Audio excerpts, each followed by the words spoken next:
Okay. Alright, Discord is clear of notifications. TikTok. What? No, you haven't.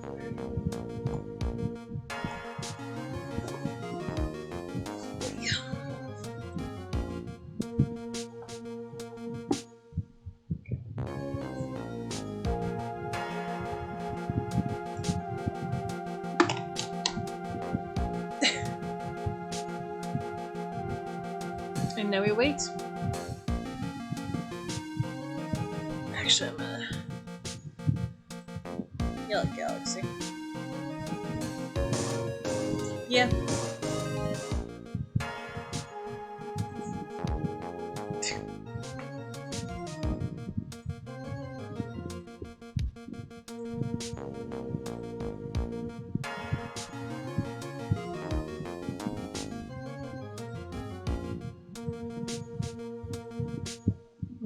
No, that's the...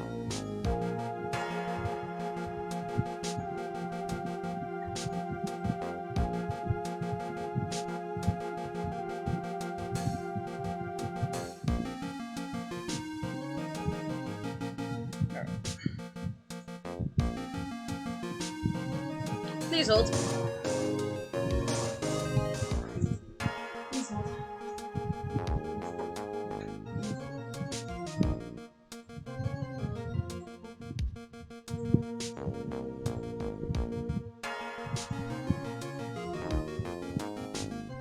Alright. I've let people know. So, let's get to it. I have to keep forgetting to take soundboards off.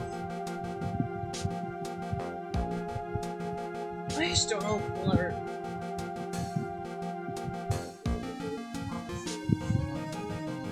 I don't think we'll ever really use it. Not right now.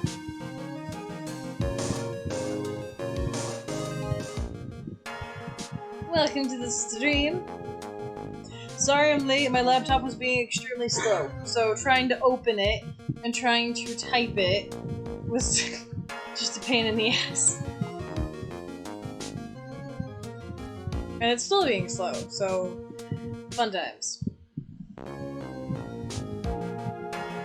I don't know why it's being slow, which is the weird part. Maybe because I updated it? I have no idea.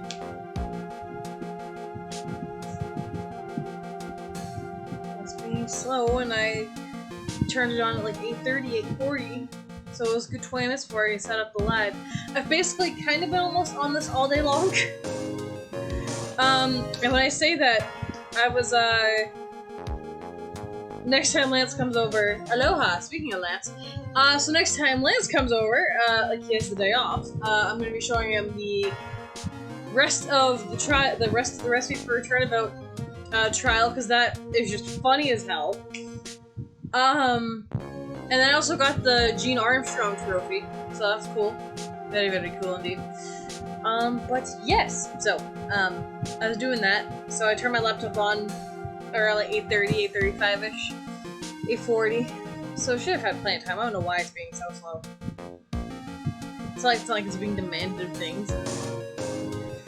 I don't know, so, it should be an interesting stream. But, so, last where we left off, it's been a week. So, Maya, Pearl, and Phoenix, they went to this, like, spirit training retreat, so Maya could enhance her spiritual powers. Well, during the court, we met Elise Stoneham, a child of Gotham, one of Pearl's favorites. Well, she's dead. Pearl's missing, and Maya is stuck in a cavern. And, we can't get across to try and save Maya because the bridge is collapsed. Also, speaking of said bridge, Phoenix fell through said bridge trying to save Maya, and now he's in the hospital. So, Miles, being the great friend he is taking his stead in defending. So that's what you missed on Phoenix, right? And also, we're all caught up. So this is the trial portion. Miles did some investigating, and the rumors are true, apparently, that that Godot will only face Phoenix in court. But I found out something interesting, and I had a hunch this was true. So while doing the whole stupid trial of trying to get to where we are in Rescue for Turnabout, yeah. But Lance, when don't things go to shit? But nonetheless, so I was doing something and I was presenting Godot's picture. You know, I had to present evidence to Gumshoe. I'm like, you know what? Out of sheer curiosity, let's present Godot's picture to Gumshoe, see what he says. And he said, like, oh yeah, that prosecutor has it out for you. It's like, you know, and he said how Godot was working on these big, heavy cases, right? And he dropped all of them to do this poison case with Phoenix. To battle Phoenix. And he's like, wait, what? And it's like, how come he wasn't here for the first one? The first half of the trial, when it was Winston Payne being prosecutor. When Don Tigre was filling in for Phoenix. And Gumshoe laughed, and apparently Godot said to him that he knew it wasn't a fake Phoenix. Or sorry, he knew that Phoenix was fake, so he didn't bother showing up. And I'm like, I knew it! I knew it! Cause like I was looking at this trial, I'm like, wait, how come it says Winston Payne? I thought Godot was the prosecutor, then I scrolled down like, oh, that makes more sense. But I'm like, wait a second. But you know, Godot was cool. Obviously. But yeah, so that's the thing. And I was very impressed. I'm like, I knew it. Anyways, I think we should get to trial parts. Yeah, so if you're all confused, just feel free to ask questions. I'll try my best to answer, and we'll see what happens. Anyways. Oh my, Mr. Larice feels that way about me? Apparently, he isn't aware of your real secret at all.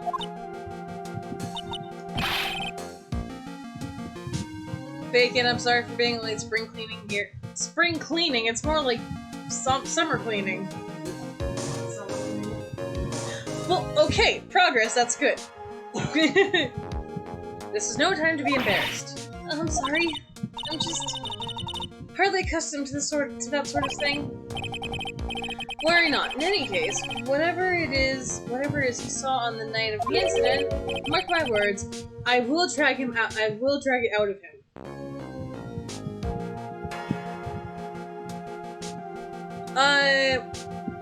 It is August 8th, 2021, and it's not 2030. Thank God. Does that mean Mr. Larice is the witness today? No. I believe that none will be the first to take the stand. Sister Bikini. Oh, sorry, right, I forgot. That's Sister Bikini. Kinda confused Edgeworth.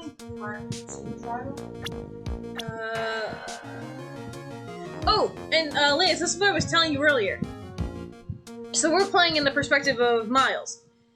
My friend since grade school fell from Dusky Bridge and is currently hospitalized.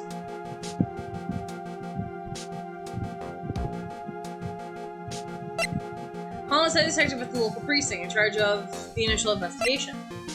Went to the Iron Temple for spiritual training and is now trapped there. Maya's cousin was apparently with the victim at the time of the crime, currently missing. I don't think so.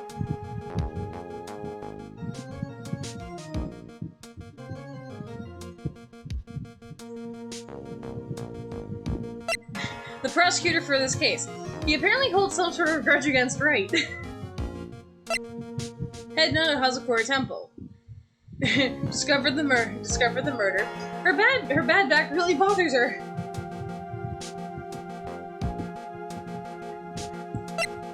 The victim of the incident, picture book author of unknown age, Larry's teacher.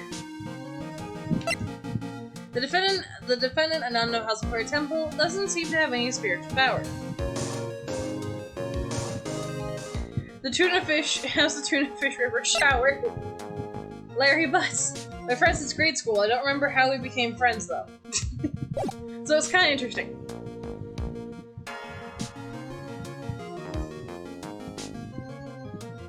She claims to have seen the very instant of which she carried out the crime. I just want to ask you one last time. It really wasn't you who killed Miss Lee Stoneham, correct? That is correct. It wasn't me. Very well then. Mr. Edgeworth? Yes? You are a prosecutor, aren't you? Are you sure about this? If your true identity is revealed.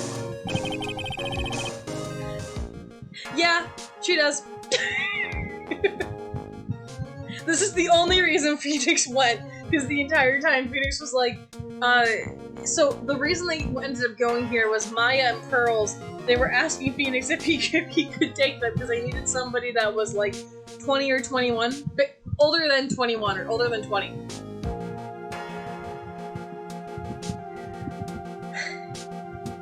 Yeah, Lexi, I would like to just enlighten you right now. Hawthorne is a sign of a bitch. Anyways, I shall continue. He was like, no, I'm not going. It's cold. I'd rather stay here or go to my apartment. And then he saw the... How do we? Yeah, no. Then he saw her, Iris, and it's like, wait, is that Dahlia?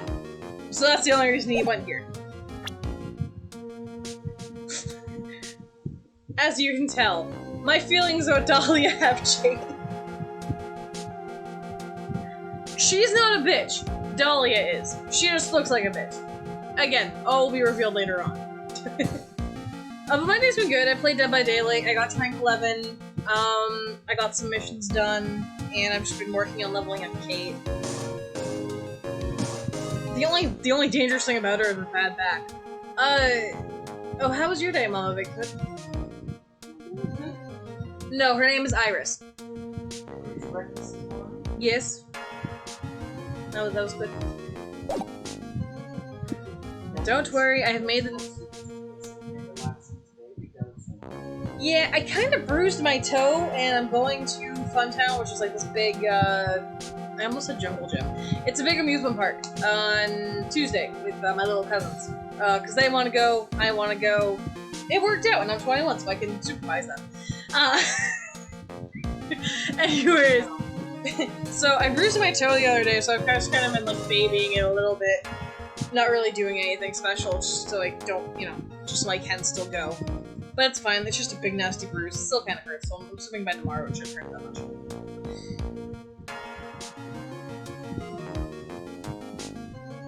I'm doing spring cleaning, aka summer cleaning, mainly throwing away all my mom's papers away from 3 years ago.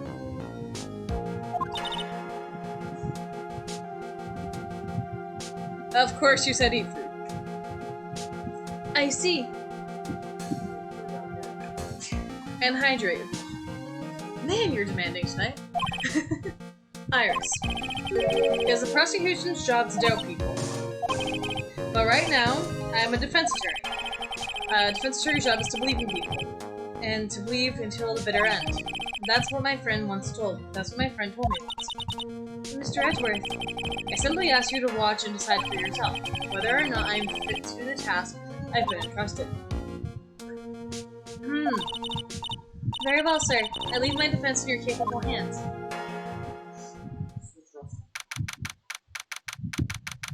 More trusting than some people.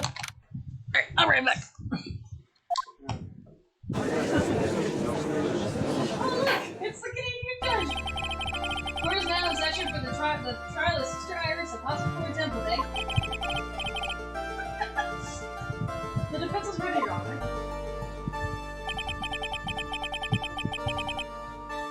The defense does appear to be ready. However, the same cannot be said for the prosecution of the case. Indeed. I'm not sure I like such a blatant waste of this court's time. An empty prosecutor's chair nominated. The prosecution has been confident that I really proved that case. It would seem that this case is already over and done with. Already over before our chance to begin. I'm ready to announce my verdict at this time. The court finds the defendant. Objection! Are you? Sorry. What are you doing in my court?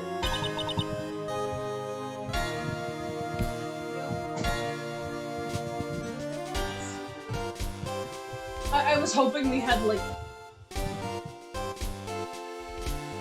Why are you the last one? Sorry! The prosecution stands ready. And you are... Francisco von Karma, prosecuting prodigy. Von Karma, you say? Perchance you wouldn't be any relation to the legendary prosecutor Manfred von Karma. Yes, he's Prepare to die. And then he died in jail.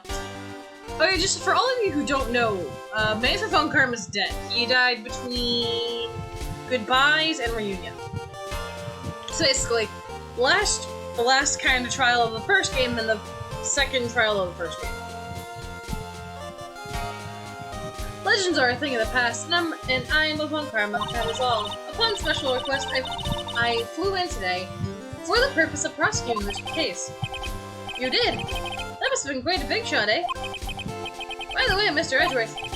Yes, Your Honor. I'm almost certain that I've seen you somewhere before. Or am I just imagining things? You look very much like a prosecutor I met once.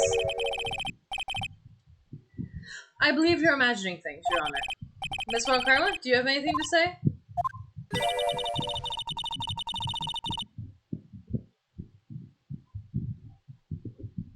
There is no such weakling as this man among those of the prosecutor's office. There isn't? But I'm sure once before... I told you before, there's no such weakling. What is that? A whip? I'm not sure I care for such a thing in my courtroom. Bailiff, remove the whip at... Hold it! I have no objection to the whip. You don't? The prosecution can wield a whip or drink 17 cups of coffee. But there is only one truth, and that's why I stand here as proof today.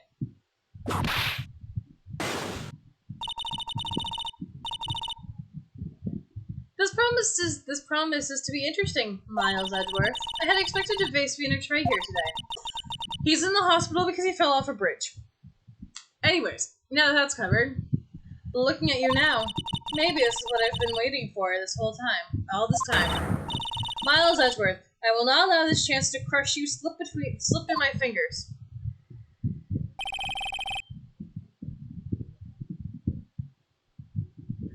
I see you brought your flair for the histrionic.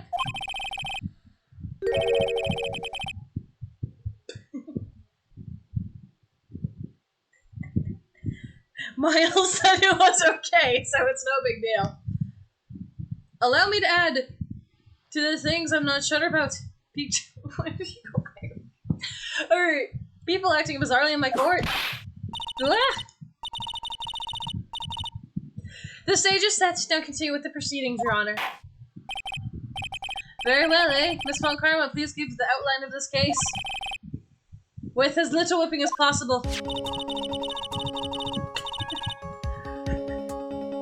The murder victim is the famed picture book author, Miss Ellie Stono. Her body was found in the Hazakura courtyard. She had been stabbed through the torso by a ceremonial sword from a golden statue. May I add it was a Mystic Omni statue, most likely? The sword in the picture, is that the weapon in question? Is the weapon in question correct? Very well, the court accepts the photos of the crime scene.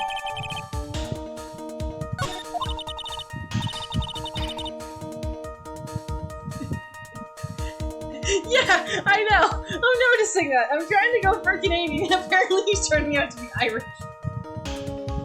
Is Canadian Irish a thing? There is no mistake. This was the doing of Sister Iris. After all, there is a wince to her crime. Very well. Please bring this witness to the stand. And so it begins. My first and last trial as a defense attorney. Hopefully I do you proud, Father.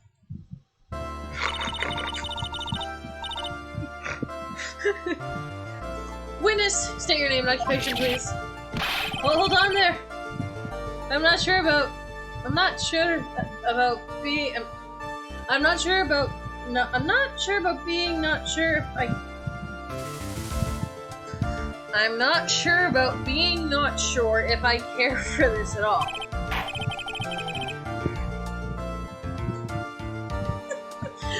Witness, stand up nice and straight. If I recall correctly, there's a female crate.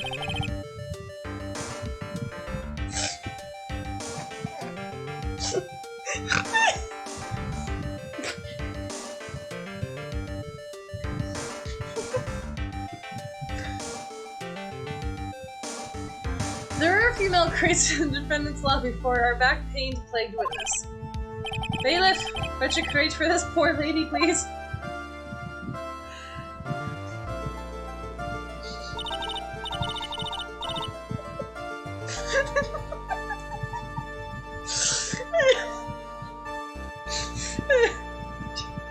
Okay. Once again, your name and occupation, please. What'll hold me? Well, I'm the head down at Hasakura Temple on Eagle Mountain. My name is Bikini. You get it? Bikini. Nice to meet you, everyone. But you don't appear to be wearing a bikini right now. What?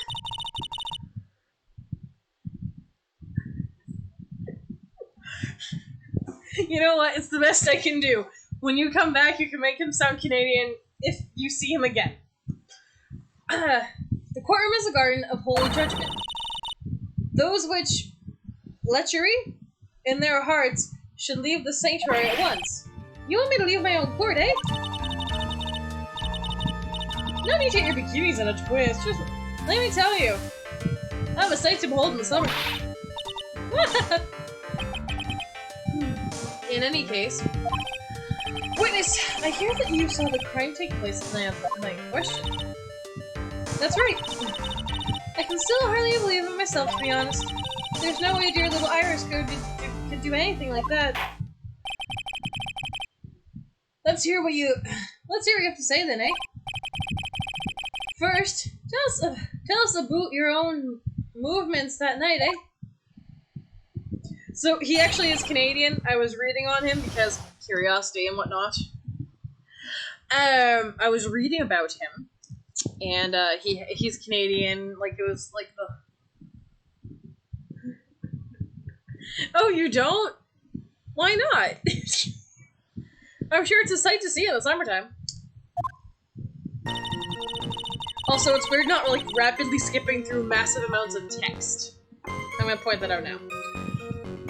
The other night I was helping an acolyte with inner training in the inner temple, but, well, as you can see, my back likes to act up violently. So, I left Iris to help the acolyte and returned to Hasakura Temple. There's no bath in our temple, you see. And I needed a long, hot soak.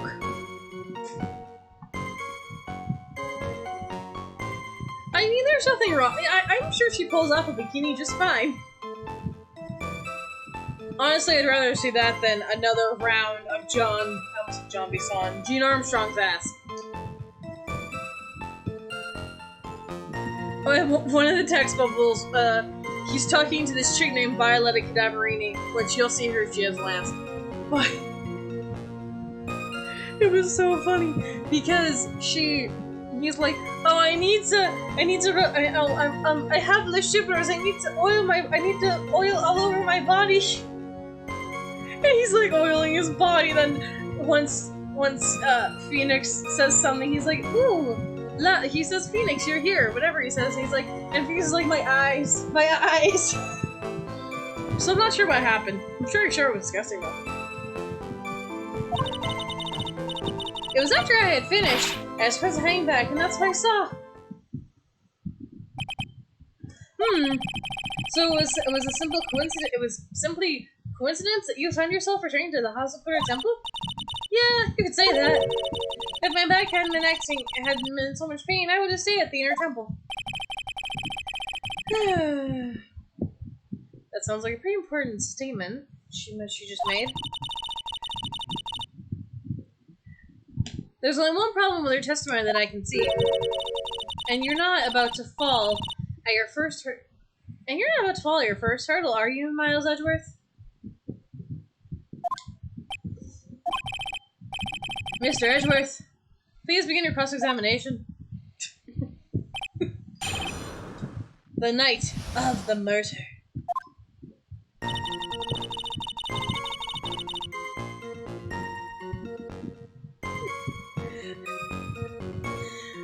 Lance, do you know how many times I need to bleach my eyes so many times? Like I said to you earlier, whenever I think I'm done looking at Gene Armstrong and his pink cafe, I have to do it again. When I'm rewatching the show or showing you or Nick, or playing the game to get you to the point so you can see the trial, I need to bleach my eyes. Bikini taking a hot Japanese bath with the song She's My Cherry Pie. Please no, I don't need that image in my head. Anyways, welcome to the stream, Sir Frank. How's it been? Excuse me while I want to murder my laptop.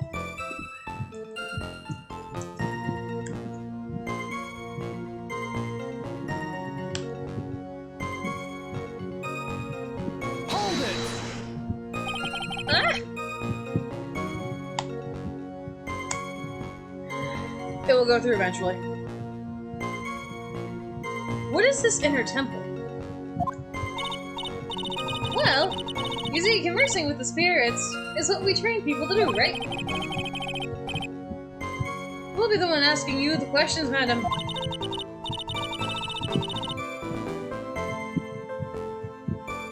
Alright, she's been trying to make my streams work for the last week. Have you been having streaming issues? Currently my laptop's being slow, but that's about it.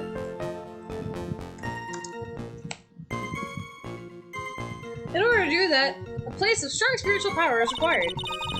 There's a small temple across Husky Bridge called the Inner Temple. Acolytes must spend an entire night there and undergo intense training. And how exactly do you help with this process? It is all quite exacting. It can't be performed without none supervising. Like a tutor, watching to make sure a spoiled child studies.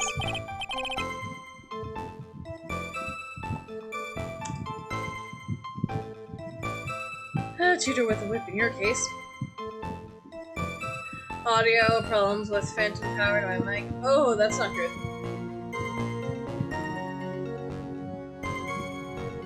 That's never fun. Occasionally with us, our streams will, we go back with the Razor to do the PS3, because we do, PS3 games in the morning, so we do, like, Sly and stuff. We do Sly Cooper in the morning and this at night, and so we, we'll have sometimes audio problems with that. Oh, also I have nicknames for, Phoenix and Maya of the past. So, Phoenix is Ryunaru, because I can pronounce that. And Naru is a character from another anime I like called Ghost Hunt, which I would highly recommend if you like Ghosts. And then Maya is Susa, and I'm just gonna stick with that. Other names, I'm gonna be lost in. If that's the case, then why did you return to Hazakor Temple? Why did you return to Hazakor Temple? Where did the murder take place? Hold it! Violently? That's right! It's no laughing matter, especially in the winter. I can't hold anything heavier than a knife and fork during these cold months. Just being alive is like strict training. Hi, computer.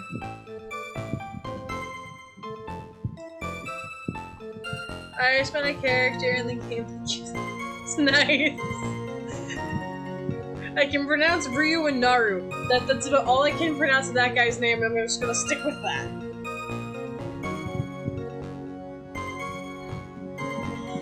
On the night of the murder, was this fabulous back of yours hurting again? That's right, raging like a bull in a pig pen. I almost fainted once or twice. I just knew that unless I warmed up, it was gonna finish me off. Hold it! What that's a lie. Iris is in her room. You left Iris to help. With what? What do you think? Oh, excuse me. Like training, of course. It was just past 10 p.m. and we were starting to enter into the training exercises proper. Wasn't it your place to remain with the disciple? Well, the job is simply to watch over the acolyte, so they don't pass away.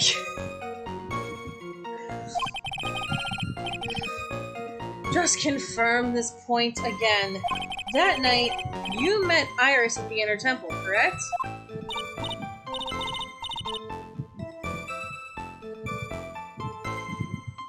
I'm blaming it on you. Yes. Yes. She's an honest girl. She's a gentle, honest girl. She's never once failed to follow my directions.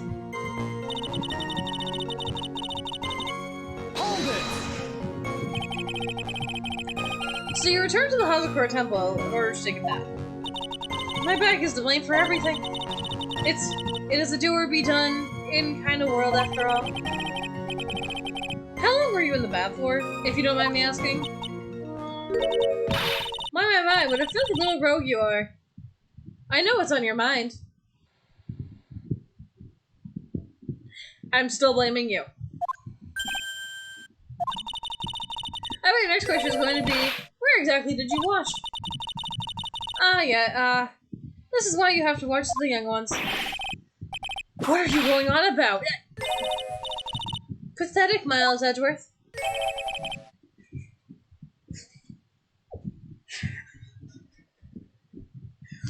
The lowest of the low.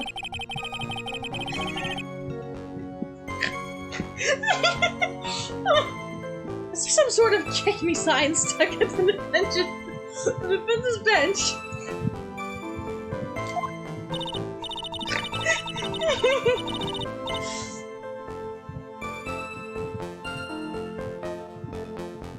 Yeah.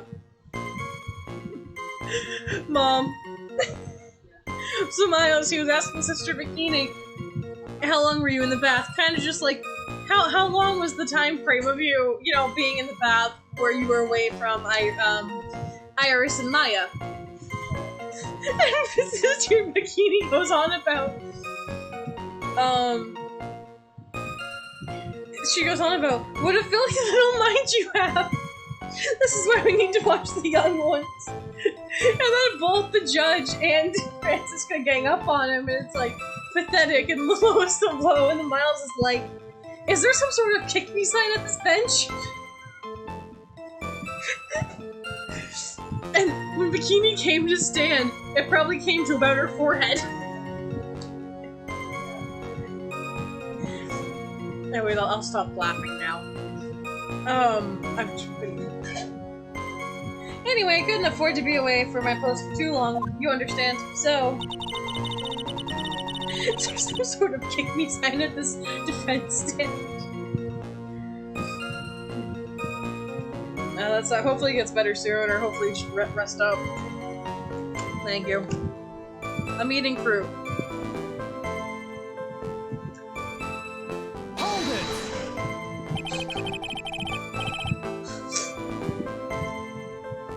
It's a good thing Godot's not here, he would throw coffee at him.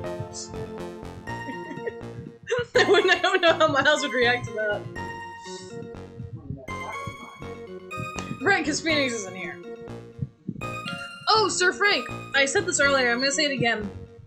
Did you ever present Godot's profile to Gumshoe during the Recipe for Turnabout?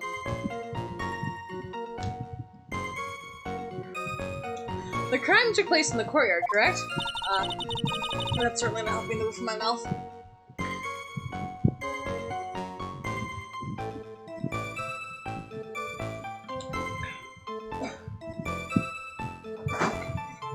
We can go from my room to the main hall.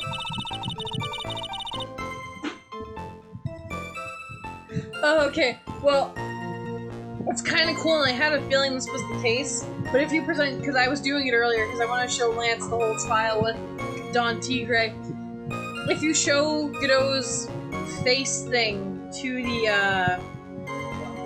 to Gumshoe, he says, like, he says flat out to Phoenix, he's like, oh yeah, he dropped all these important cases just to do this case. Like, because Godot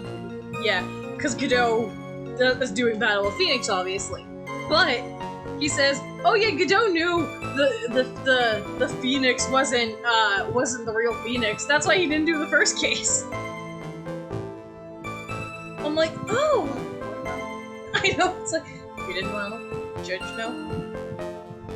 No, he probably would have said something to the judge. Not that Godot cared. He probably would have said something to the judge.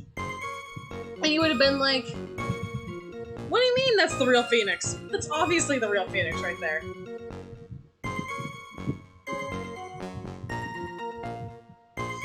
You have to take a winding hallway from which you can see the courtyard. That's right. In other words, it's a pure coincidence that the witness saw the crime taking place before her own eyes. And there's no complicated setup in this case. That certainly seems to be true. There is indeed only one problem with this testimony. Huh? Oh, what, Miles? Anyway, if I can clearly point out what it is, then I can begin to quantify just how good this witness's memory and observation skills are.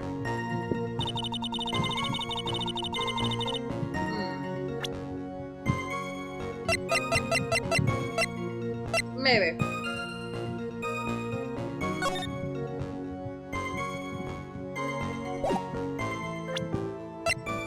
Most likely, but that's okay. Lisa's testimony. Ah, here it is. Okay.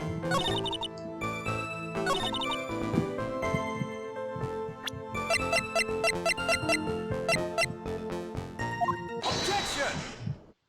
Okay. You know, I really shouldn't get used to this, but that's okay. Witnesses have to undergo their own trials, I'm afraid. The defendant's fate rests on their powers of observation and memory, after all. Well, don't worry. I'm more than up to the task. I'm a woman of faith, after all. The head honcho at Hazakura Temple. In that case, Miss Honcho, I'd like you to explain something to me. The discrepancy between... Presented Iris's testimony? Yeah. I left the... And I'm assuming next I'm gonna have to... at some point... Iris has to the statement. Yeah. Iris came to the inner temple. Yeah, I figured as much. That's gonna be my guess. Anyways, the discrepancy between your testimony of that and the defendant, Iris. She claims that after ringing the lights out bell, she went back to her room and stayed in her room. Which means she did not go to the inner temple at all. Then, no! She said that! A defendant or a witness, who is more likely to lie? Do you suppose the defendant is simply lying to cover her back? But that's completely illogical. The murder was committed in the courtyard of Hazakura Temple. Claiming that she went to the inner temple would make for a much better alibi. But that is odd. Whatever the reason, I can't believe that she would lie. She doesn't need to have honest eyes. I'm trying to make him Canadian, but he sounds more Irish. So he's the Irish judge right now. Oh. He changed his accent. All people lie. This is my belief. Why am I the only one being whipped in here? Anyway, neither the witness nor the defendant have any reason to lie, which means we must call your memory into question. Dear, you're older than me, yet you want to play that game, do you?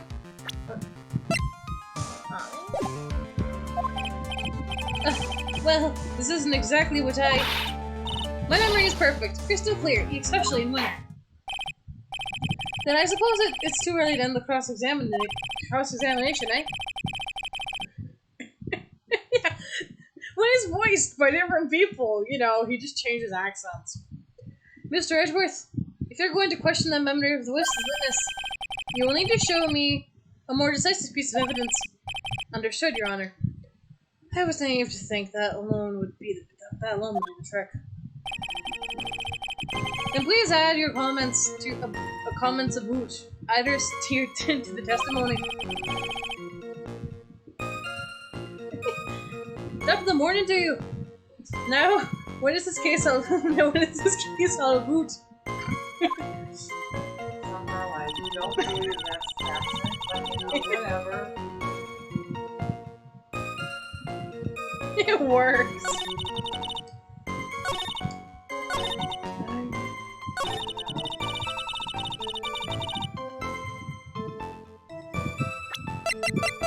Iris came to the inner temple and she was dressed exactly how she had been at dinner.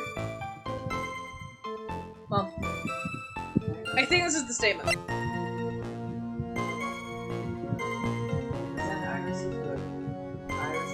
Yes. Objection! Objection!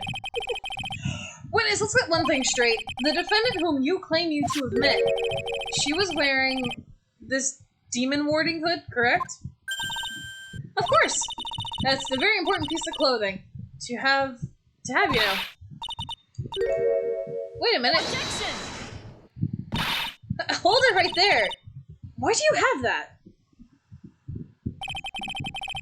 That's quite the question. That's the question of the day now, isn't it, Miss Von Karma? I'll have you know that the hood was given to me by it was given to someone as a gift that night, before the lights out bell was rung. What? You know where I'm going with this, don't you? If the witness had seen the defendant as she claims, then the iris she saw should not have been missing this very hood. Or should have been missing the very hood. Oh, jeez. How many milk crates does she need to stand? It's not a bad feeling at all, I suppose, in a collection like this.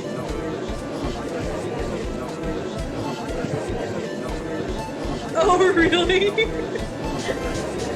I'm sure if there was a French viewer in my,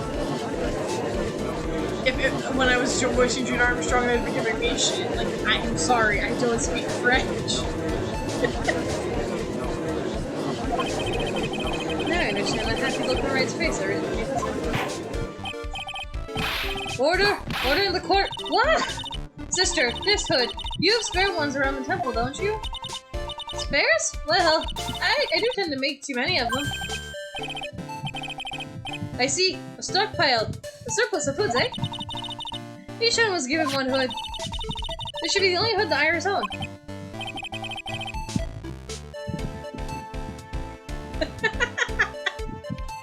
Really?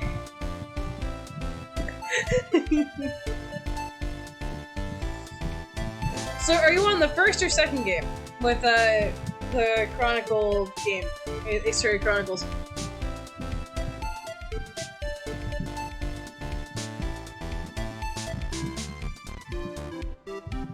He said more R?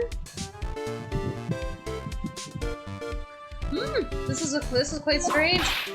What? Is there a surplus of hoods? She could have worn one of those. There's no contradiction here. I'm sorry to break this to you, Miss Von Karma, but you won't get away that easily. Okay. Yeah, I heard the first game's really good, because it has a connecting story where... Because I happened to be watching a video about the problem with the modern series games and how, with Apollo Justice, Dual Destinies, and Spirit of Justice, while they connect, they don't build upon anything, like, because it's like they have like this no spoiler rule or something. So it's like something that happened in this game can't be brought up in this game because the director of those games made the games based on the impression of people if people haven't played those games, when he should be like doing it on the impression of people played these games, let's build on the characters. So characters are kind of stuck where they were in this game. So kind of sucks in that regard. Discrepancies such as this will sow seeds in any human heart. The seeds of doubt. Witness, while I don't wish to call your testimony into doubt, you must give every detail with precision. I'm not sure I'm comfortable going along with this. Sister, you shall continue with your testimony. History Chronicles, they have a continuing storyline. And they build off of things. Tell us what you saw after finishing your bath on your way back to the inner temple. The seeds of doubt are sprouting into the judge's heart. They just need a little more stimulation to bear fruit. Contradictory, some stimulation.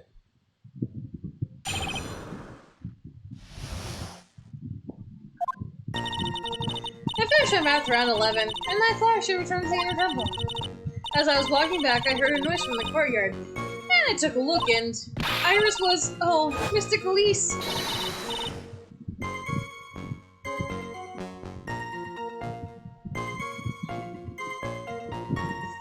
Okay.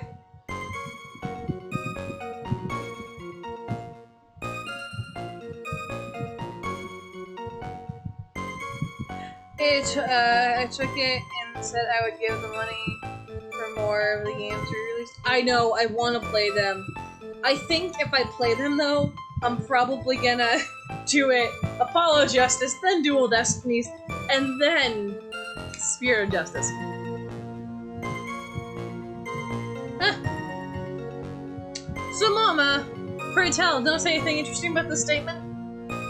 Iris was a Mystic Elise.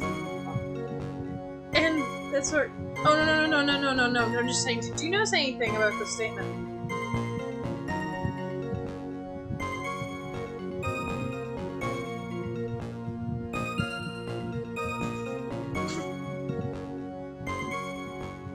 Also, the question goes for anyone here, too.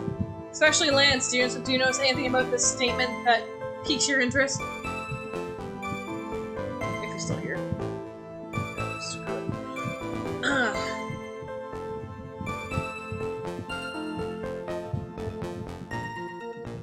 That sword? What do you call this was? Oh, Iris was? Mystic Elise? Oh, yeah.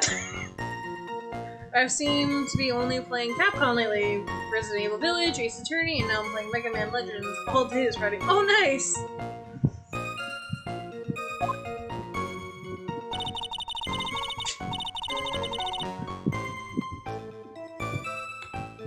Huh, why would she say that? I actually don't know if she saw the anime. Mystic Elise was staying in the corner room, which faces out to the courtyard. The stabbing I saw must have occurred after she was pushed out of her window. Okay. I'm sorry. Okay.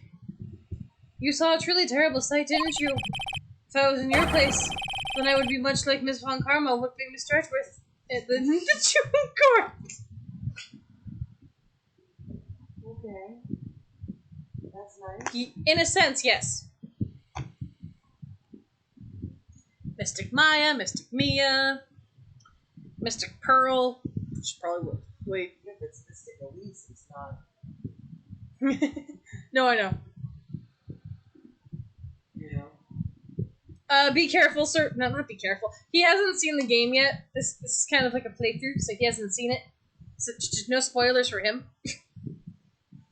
I already know what happened. I don't want to see this trial end, but that's okay. Oh no, I love this trial. It's my favorite trial in any of the games I've played thus far. It's just, I don't want to see it end.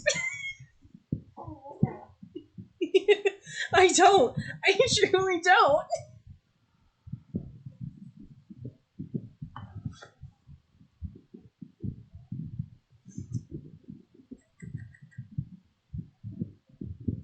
And me, seeing it all from his very chair. Well, something like that. There's this judge. His imagination is about as vivid and creative as Detective Gumshoe. If I burn the game, I would be burning my PlayStation. And also, I still need to platinum the game. I'm actually working on platinuming it.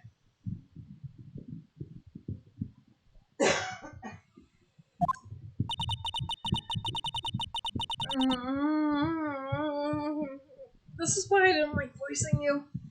I would look the fool if I commented on such foolishness.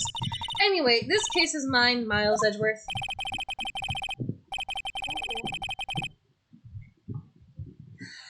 calling everyone by their full name. Can't you just do something about the habit of yours?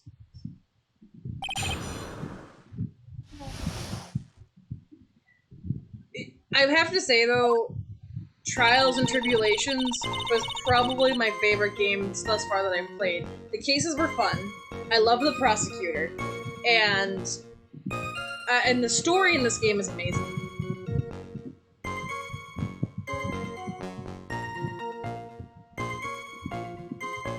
This game's on Xbox, and it's on Switch.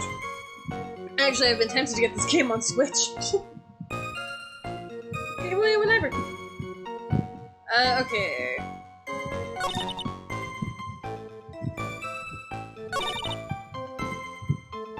Hold it! Hi. You're not gonna question it. Edgeworth. Ugh, I love you, but... sorry. Okay. This is the second time that the witness has testified seeing the defendant. But some doubt remains in these claims. Hey, just what does that mean? And also, I played Dead by Daylight on my PlayStation, and I finally got all my killers leveled up, and I fought in all the killers. I really don't feel a fool's about progress. Just because you're a good-looking young man doesn't mean you have to give the right to... The murderer who stabbed the victim with the sword. Sister Bikini, try to recall exactly who you saw, as clearly as you can.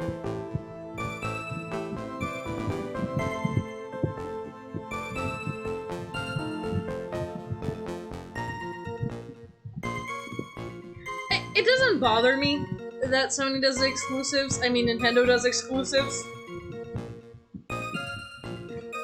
Hell, I think like most of their big series are exclusive, like Donkey Kong, Zelda, Mario. You know.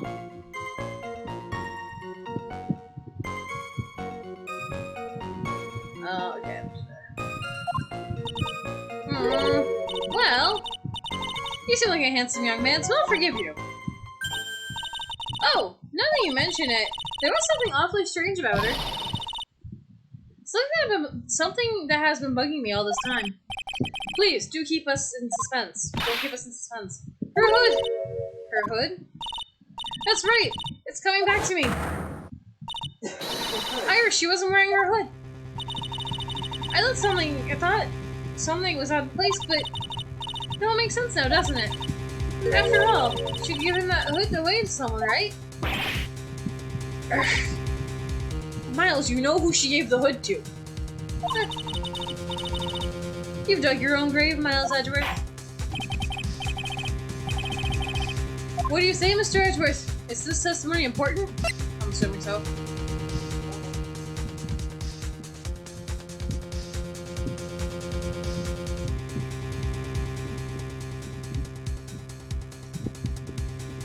And make sure you guys do check out Galaxy Yara and Sir Frank. They're both wonderful streamers.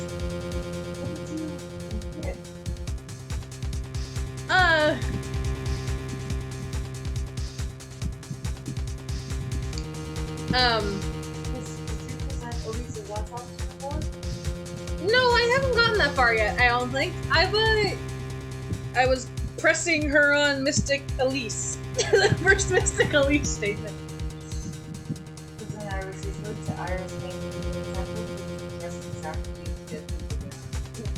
We're at,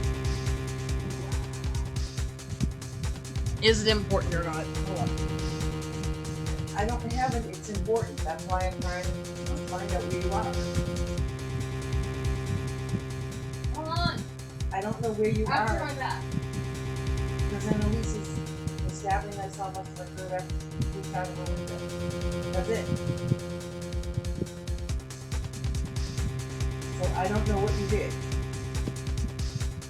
So I'm guessing at this point I don't know if it's important or it's not important. There is no, you know,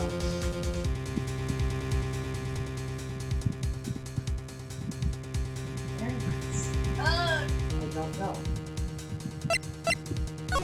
Sure, woman. This may initially appear to be an disadvantage, but I can't see any other leads at this moment. Your Honor, I would like these new statements to be added to the testimony. Oh, okay.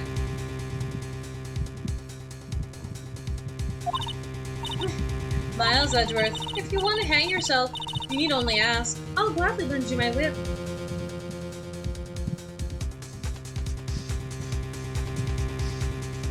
Yeah, I was never... I really don't play Xbox. I mean, it does suck, but I think exclusives are kind of a way... To me, exclusives are an incentive to buy, like, a console. So it's not like, oh, hey,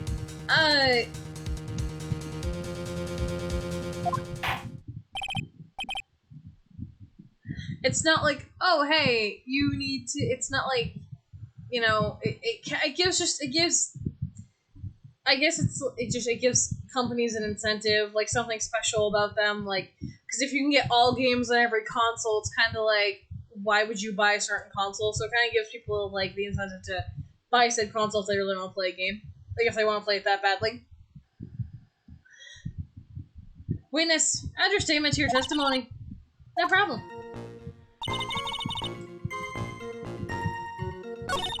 Okay. What do we need to present the autopsy statement on? This is Autopsy Report. The stabbing I saw must have occurred after How do you know? Objection! How do you know she was bruised or she fell? Impressive logic. That's what I'd like to say anyway. Oh, please do. My brain is something else, especially in the winter. However, I think you're overlooking one thing. Miss Von Karma, would you be so kind to take another look at the autopsy report? The autopsy report? The victim did fall from a height of 10 feet. However, this fall was after she was killed. Ah! That's right. It says after death right here. The scene the witness claims to have seen is contradictory. If the defendant stabbed and killed the victim here, there is in the courtyard, then how did the victim then go to take the 10-foot fall?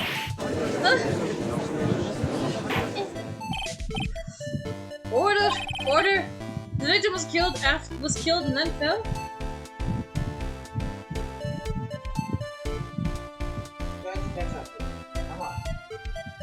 I pick consoles based on controllers, that's why I haven't had a new PlayStation 1. Fair enough. Controllers don't bother me. I've played PlayStation all my life, so I guess I'm a little bit partial to it. I play mostly PlayStation. I do have an Xbox, but I literally only play it for Minecraft. Cause with certain games it's weird. When it comes to Dead by Daylight, I hate the Xbox controller. But when it comes to Minecraft, I love the Xbox controller. I don't know why. I think it's something in my mind that tells me it, because like I always played Minecraft on my Xbox 360 and never on a PlayStation. So I think it's just kind of like my brain like trying to keep that intact or whatever. I don't know. But yeah, that's my thing with that.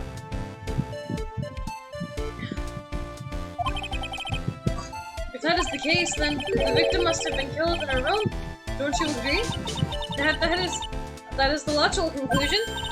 Yes, that's right. The victim must have been stabbed by the defendant in her own room. And she was to be thrown out of her window into the courtyard below.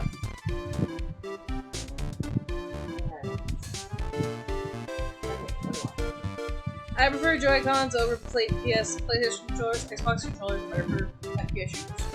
Yeah, I find it depends on the game, but I could believe it. I don't play a lot of shooters, so I wouldn't know. I only played like Plants vs Zombies and Overwatch. So I wouldn't really know because I don't play them all that often. But I mean, it makes sense.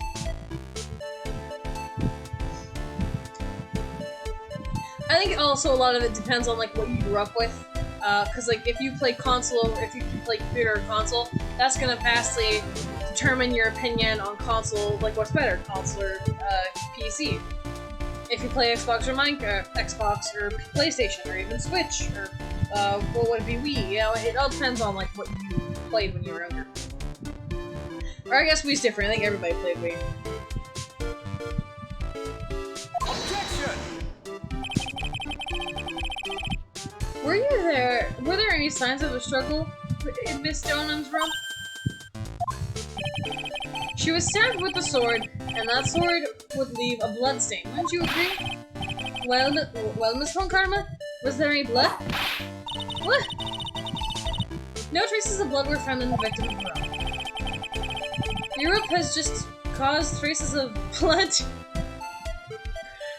Your whip has just caused traces of blood to be found on my glorious playoff years. However, if there are no more... Yes, Galaxy, I'm aware of your thoughts.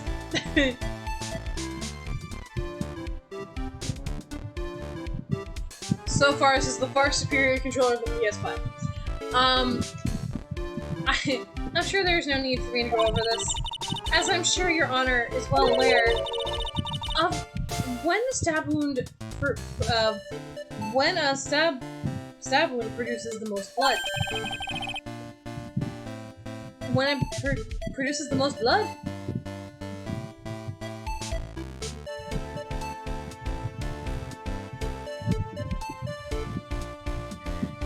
What do you mean? Oh, what do you mean? I thought they always had twin sticks. At least all the ones I'm seeing that I have in my living room right now all have twin sticks. Multiple have twin sticks. When it produces the most blood, very little blood is actually lost at the moment of the blade's insertion. If anything, yeah. If you want to talk about when the most blood would be lost from a body, that would be when the blood is removed. Indeed, with the weapon still in place, this acts like a lid on the wound. That's true. With the weapon still in the body, there wouldn't be that much bleeding. Perfectly reasonable line of thinking.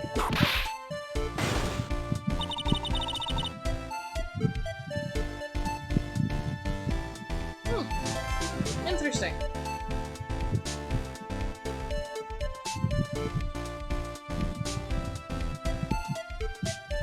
Oh, the Dreamcast. I believe that was owned by Sony.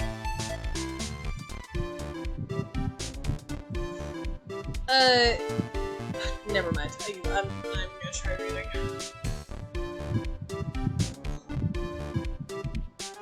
My laptop's still being slow, so I'll probably have to start it, shut it down, restart it a few times. Probably because of the quality. I'll be able to retry in a moment. We have come to a conclusion then. The victim has thrown out the window, with the sword still in place. Somehow I don't believe them. But hey, what do I know? This removes all of the contradictions. Order! Order! Order in the court! If any of you swear, you'll get it kneecap to the elbow. I must admit that this is a probable version of events. And expect no less from Francisca Von Karma. She locates and takes control of every vital point. It seems that we need to clear a testimony from the witness. Remove all suspicion on your part and tell us only the facts, please. Witness, please! Remain standing on the crate.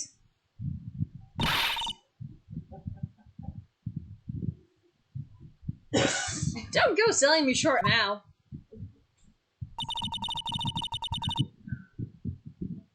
The way the winter snow has put me out of shape, especially my back and my mood.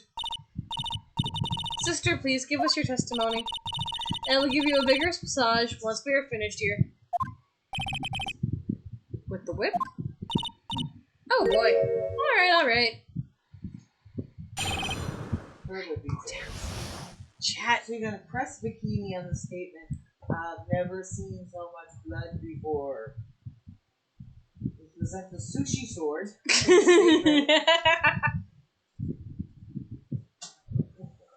Hold on, I'm catching up with chat.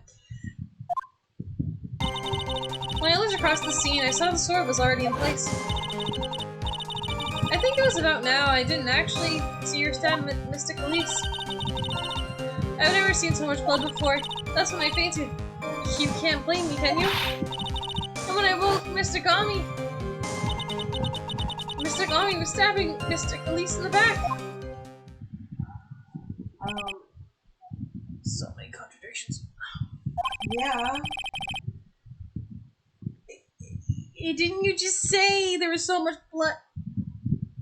How does that confirm Miss Von Karma's theory? I'm sorry. Was Iris taking the sword out of Elise's back, propping her underneath the statue, then re-stabbing her with the sword?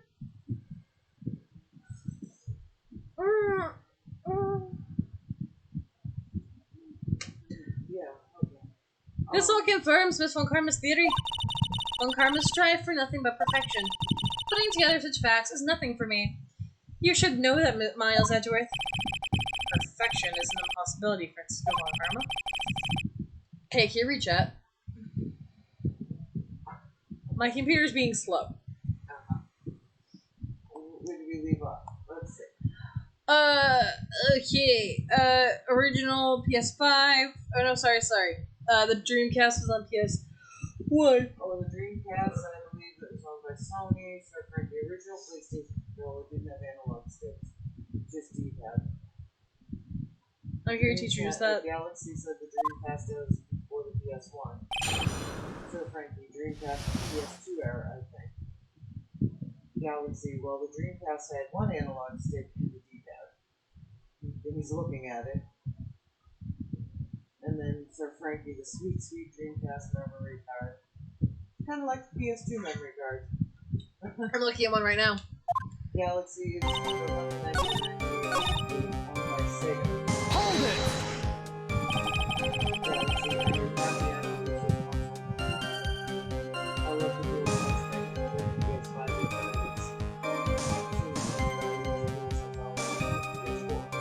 You mean Galaxy? Yeah, but we was talking about it. Oh, okay. So Frankie, this is the last console.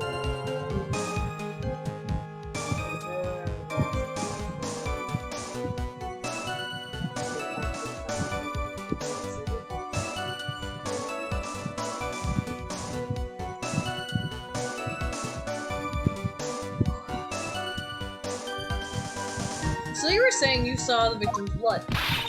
That's right.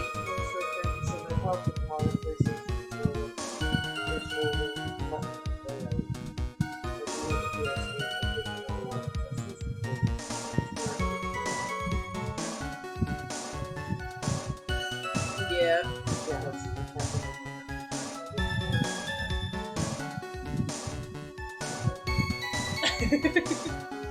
That's right. Some of its splatter onto Iris too. When the defendant was arrested, she was meditating in her room. And her blood-flecked clothing was neatly folded in the corner. What? I read it correctly eventually. What?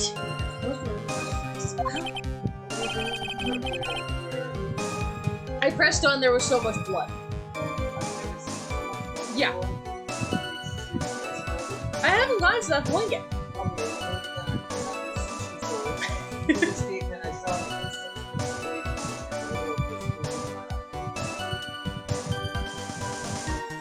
The Sushi Sword?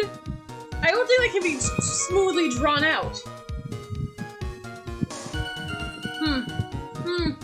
It seems to be quite conclusive to me. What should I do? Press the point further.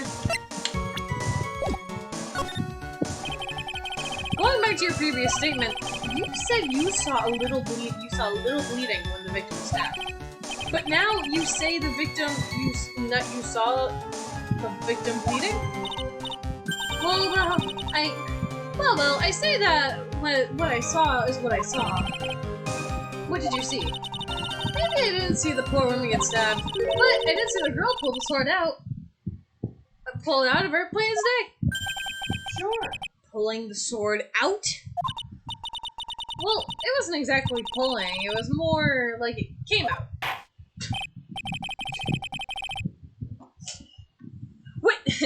Witness, you'll add the statement to your testimony, eh? And be truthful for once. Oh, was that important? I don't know, maybe. I looked at it with Ron Delight though. He was like, "Oh, I was wearing a Master Mask costume," and they're like, "What? Oh, was that important?" More important than you can imagine. Sir Frank comment. Alright. Sushi Sword? Objection! Objection! Objection. Sister Bikini, you're a reliable witness. At least I like to think so. But there are too many contradictions here.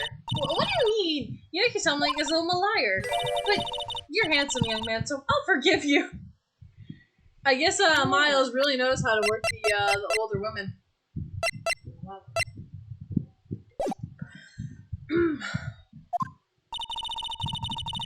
What contradictions are you talking about, Miles Edgeworth? In the scene that the witnesses claimed to have seen, the weapon was thrust to the hilt up into the victim. Furthermore, the killer withdrew the weapon smoothly from the body. However, both of these are complete impossibilities.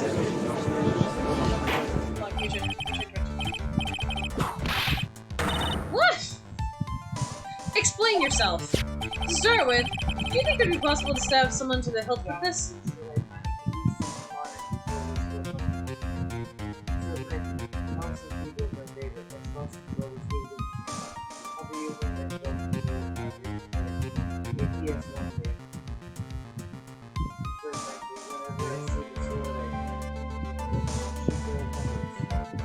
Shishito peppers.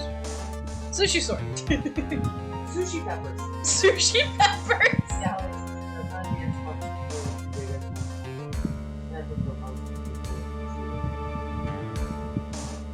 Because everyone's different. I mean, I know,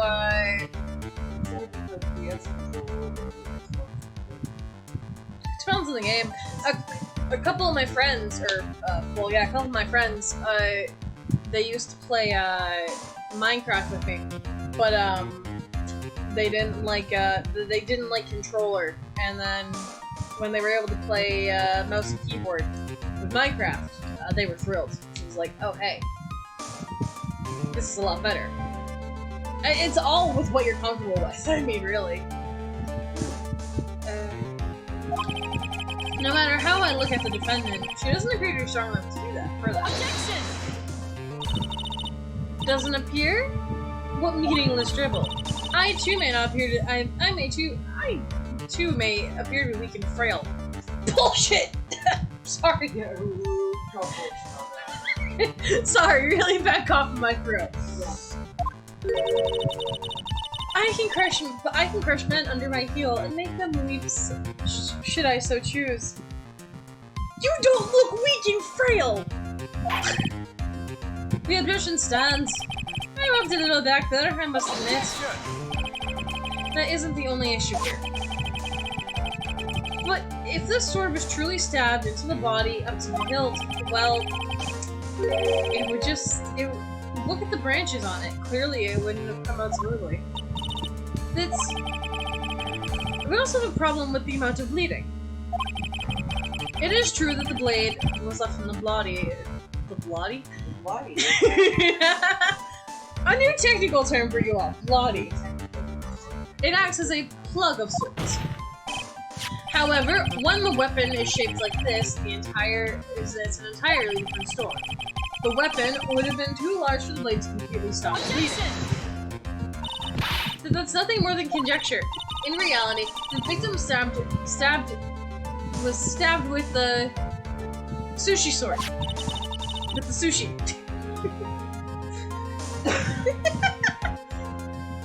Even a weapon of this nature can still, may still sometimes slide out smoothly, with chunks of human flesh coming along with it. I don't mean to be gruesome, but still sometimes slide out smoothly. There may sometimes self-bleed.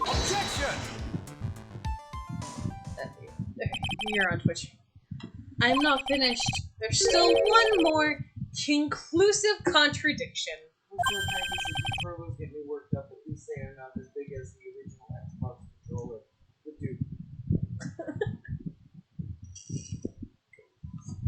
The Duke. Okay. You've still got more. This one is simple. If the sword was really thrust all the way into the hilt, why is there only blood at the tip of it? Ah! If the witness is telling the truth, then there should be blood along the entire length of the sword. No! Order! Order! Bravo, Miles Edgeworth, raising that many contradictions from a single piece of evidence.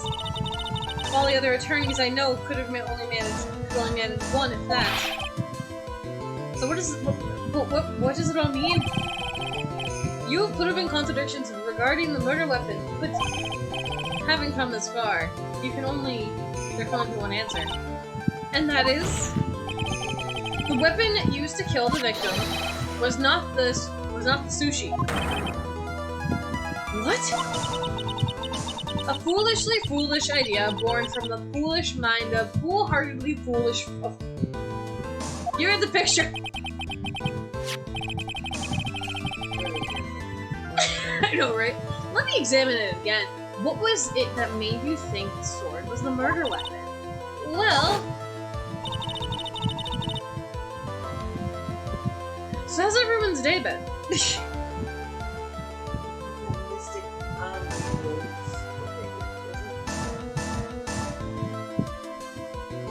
Okay. Because Mr. Gami was holding it. Exactly. However, if you reflect on this, it is the only basis we have to assume such a thing. The impression left by the scene was too strong, that's what influenced us. It influenced us to believe that the sushi was the murder weapon. Order! Order! Ah! Will you stop hitting me with your whip, lady? By Jesus. So maybe the sushi was not the murder weapon. Even if that's the case, it changes nothing, Miles Edgeworth. The sister saw everything. She saw the defendant stab the victim with a sword-like object. That's true. Your response, Miles, Mr. Edgeworth? If that is so, I would like the prosecution to answer the obvious question it raises. The obvious question? Yes, namely, where did the real murder weapon disappear to? It goes without saying the police searched the main hall and the surrounding area. Perhaps the prosecution can enlighten us as to if a sword-like object is found. Answer the question, Miss Von Karma. No evidence of that kind was found. Another mystery to throw onto the pile. A trial without a murder weapon is a tricky case. Excuse me, can I say something? Just one little thing. I just remembered something, actually. What is it, sister? I was just thinking, it's possible that just maybe what actually happened was... it was just over there? What exactly are you going about here? Or what exactly are you going on about here? The murder weapon, I mean, maybe? I think I might know where the sword was, supposed to... What?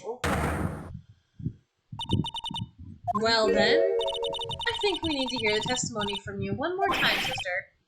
Impossible. What else? What else could this old woman have seen? You checked her again.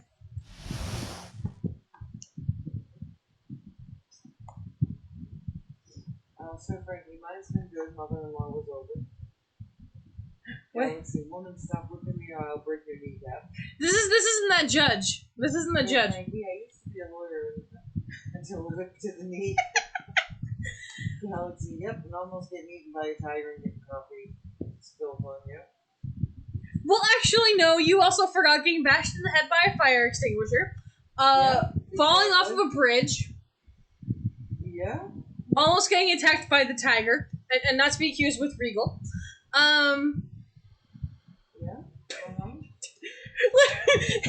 Yeah, we got the shit almost kicked out of us until Gumshoe stepped in and saved us. Oh, what else? What else bad has happened in Phoenix? Getting nearly whipped to death, you know. Nice. Well, you know. I just kind of do. Yeah, his boss died. Oh, yeah. Galaxy, I didn't see those. And somehow, Red said that somehow he's not dead. Yeah, I know. That's the mystery right there. How he's very lucky. Actually, I think Francis was going to comment on that. Or at least she did in the anime. I don't know if she'll do it in the game. I saw the murder around 11 p.m. After asking that had been reported, I went out to the main gate. And there I saw tracks. I saw tracks indicating the snowmobile was used. Oh, yeah. Pearls. Yeah, because, Pearl slapped him unconscious. Because, she saw him with, cause she thought he was cheating on Maya with, Desiree. It takes about 15 minutes to walk to Dusky Bridge, but less than 5 when using one of those. So maybe they threw the weapon onto Eagle River and came back while I was knocked out. Iris could have done that. She can drive the snowmobile after all. Well, nothing bad happens in the first game. I mean, except Mia died, but... Well, yeah, Mia died in the first game. That was about it. Yes, Pearl's the little girl! When she gets pissed, she like puts her sleeves up. It's great. It's the second game when he gets his head knocked in. He almost gets gets almost whipped to death. You know, because he will actually him getting whipped was his own fault because he was taunting Francisca.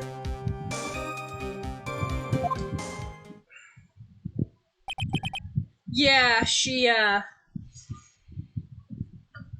lap. Witness, please. Tell us everything you know right away next time. Well, I'm not in the best of shape. With my back and my age, you know. Quite. There is indeed a snowmobile tracks in front of the main gate. Here's a photograph. A snowmobile, eh? I see. Well, it certainly is an interesting theory, eh? Phoenix goes through so much shit. How he's alive, I have no idea. He's just very lucky. Or unlucky. The tracks begin in front of Hazakori Temple, and they run all the way to Dusky Bridge. I think his brain is fine. His pride might be a little hurt, though. Oh, that lump in the head you gave me is starting to go away now. That solves your pesky little... That solves your pesky little problem, yes? The Eagle River current is quite sipped, meaning it doesn't freeze over in the winter. Maybe it is the perfect place to dispose of the murder weapon. Did she really go to the river to dispose of the murder weapon? Of course she did. Oh yeah, I forgot. Yeah, in his back pocket. I would hope that's, you know... Oh, no. And Phoenix.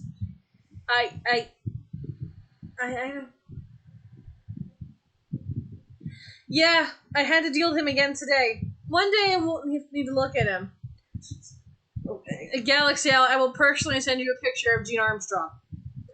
But also, when Gene Armstrong, he's rubbing the oils after, Violetta was in the room because he was shaking too much.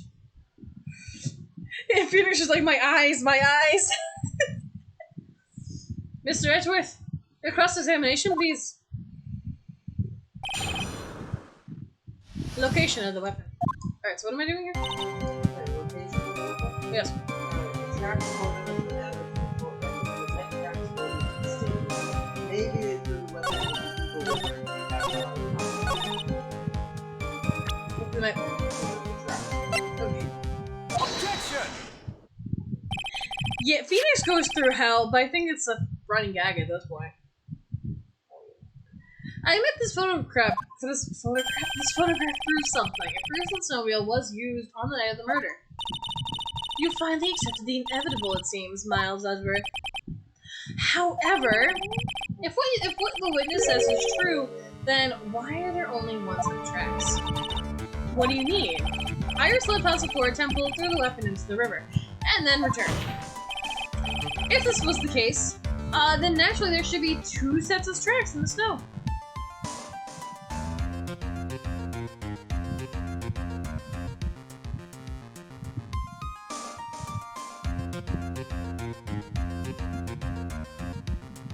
Nice. Maybe it was a little both, but I don't know, because I think he saw, I don't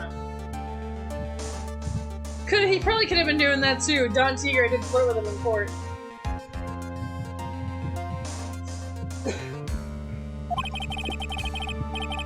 Those from heading to the bridge and back from those heading to the bridge and coming back. Ah, you're right. You're forgetting one thing, Miles Edgeworth. And what would that be, Francisca? On the night of the murder, it was snowing. The tracks leading to the bridge were erased by the snowfall. This sure was your precious contradiction now, doesn't it? I see. Well, she does. Well, while she was at the river, the snow stopped, leaving just the return tracks in the snow.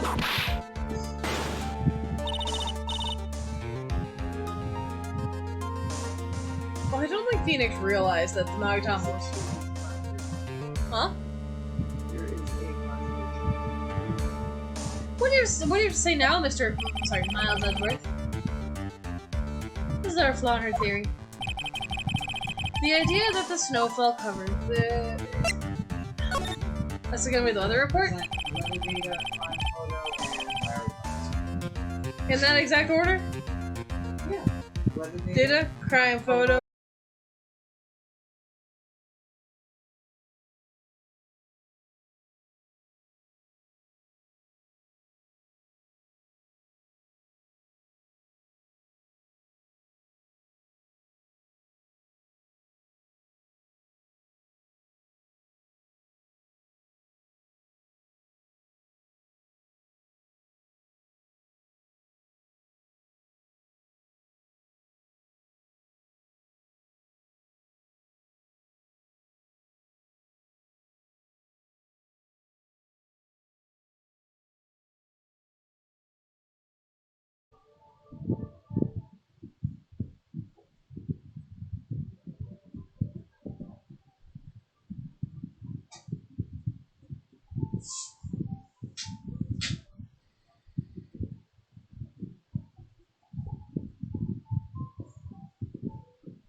I'd like to see her try and whip my old Uber. That'd be kind of funny.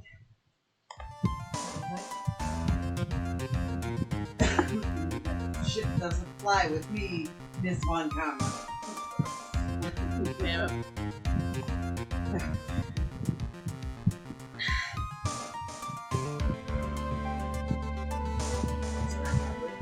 Pointed in my direction. Uh-oh. Shit don't fly with me. What? Shit broke. I blame Lance. Stream crash. Wasn't me this time. Bikini broke the stream. You are in chat, so it decided to break. You're too godly for the Twitch in general, Lance. Don't boost his ego, please. I will blame Bikini. Or Francisca. She's being too rude to Miles. And the game knows how much I like Miles. But this is the courtroom. Who is the god of the courtroom? You know. Or technically, if we want to be technical, probably the judge. What a clueless god. Yeah.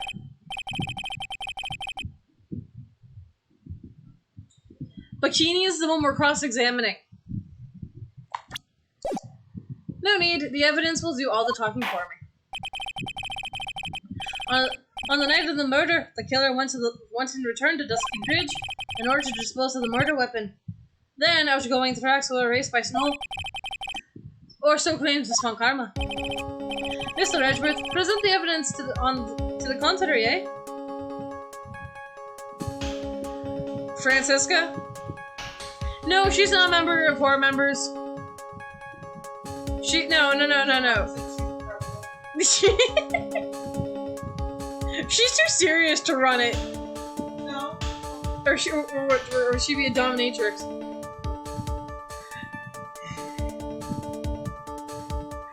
No, she should have just joined it, so she's on horror members. The trial run of horror members.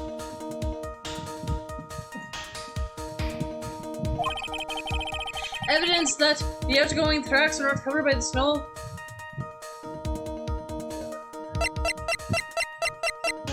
Weather data.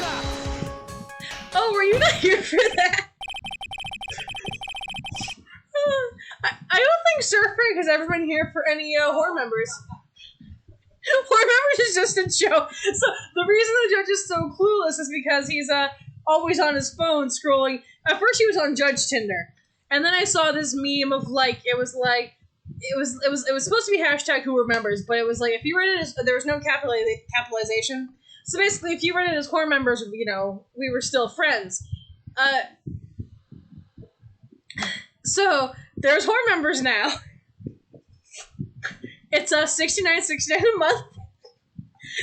Who's on there? Okay, so Lance, where is the judge? Is he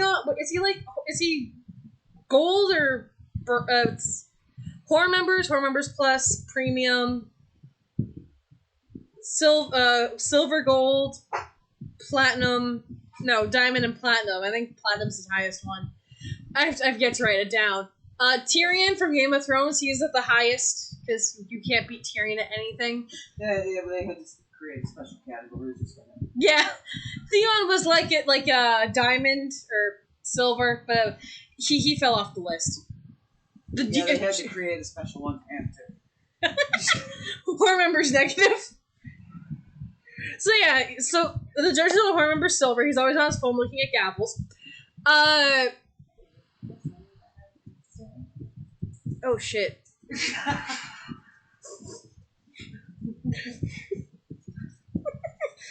Oops. Spoiler alert. I never said anything that happened. I just said something happened. He just loses interest in sex. Oh, well, yeah. Wait, I'm just gonna shut up now. Francisca, she's at like horror members like premium at this point. Okay, so it's horror members, then plus, then premium, then silver, gold, and then last platinum. So, he's making his way up the ranks. Yeah, So Tyrion was in the diamond category, right? No. Platinum is where Tyrion is. Not many people can get up to where Tyrion is. Tyrion has his own special category. That's why he's diamond. Yeah, he's diamond. He has his own special category. Yeah, so he's climbed up the ranks. So I think only people that are on the list are Tyrion and the judge, and now Francisca. She's not on the list. She's too busy serving food. And actually, I looked her up. I was reading her thingy. I was reading her wiki page of Ace Attorney. Also, I will be reading stuff. Well, actually, Lance more so. I have stuff to tell him about Godot, which are actually kind of interesting later on, though. There was mentioned nothing about her being a prostitute. I still thought she wanted to give him food, like me and Lance think. I don't think so. She's just handing out food because they're hungry. I also need to redo that entire case so I can get that trophy. That's gonna be fun. Witness, please tell us again what time it was when you witnessed the crime. Like I said, it was around 11. Of course. This meant that the weapon was thrown away at that time, correct? On that note, please take a look at this data. It's the weather report for Eagle Mountain that night of the murder. Again, I don't think so. She's called the Cough Queen because she has a really bad cough, and she gets prisoners to cough up the information.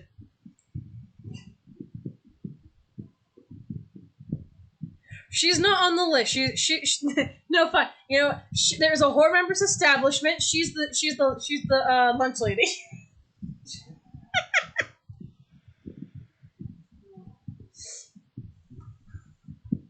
It is a weather report for Eagle Mountain on the night of the murder. The weather report. So the snow started to fall around 7 p.m. But it stopped around 10:50. Therefore, when the sister witnessed the crime at 11 p.m., the snow had already stopped falling. It is impossible for any tracks to have been made at the time that had been covered up.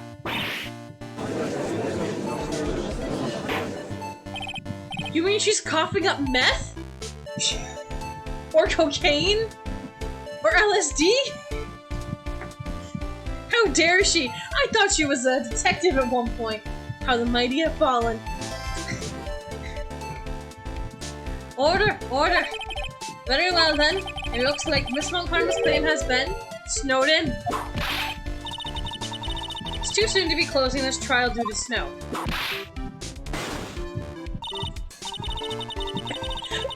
Oh, Sir Frank, sorry, have you met my son Galaxy? Oh, and ignore Lance.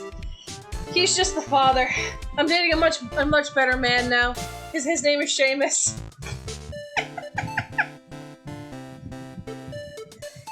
So it's true, she's coughing up cocaine. I can't believe how the mighty have fallen.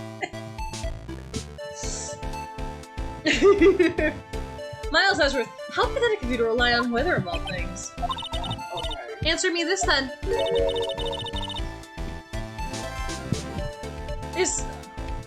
When is the weather report even correct? Oh, no, you've got it all wrong. This isn't a forecast, this is actual data. Forecast data, all weather reports have some inaccuracies. It may still have been snowing in the vicinity well past 11 p.m. It's true, we can't totally be sure, eh?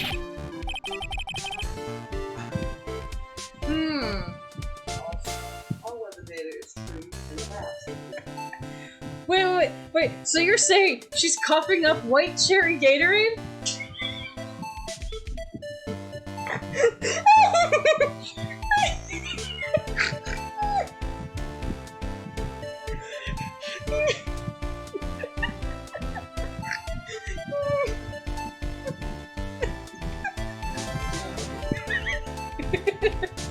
Milk? What? Yeah, Seamus is trying to kill Lance. He is the no. Seamus hired Nick, who is the therapist. Well, the therapist, it's a cover. He works with the killer.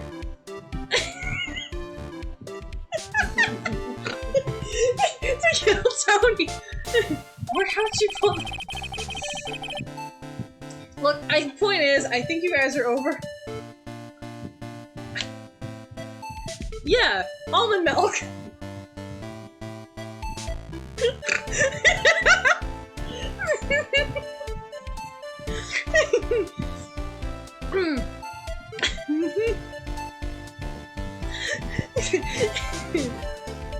It stopped snowing.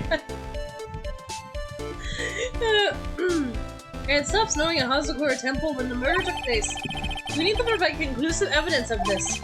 I've come this far. There's no turning back now. Very well. I, too, cannot allow any doubt to remain concerning this testimony.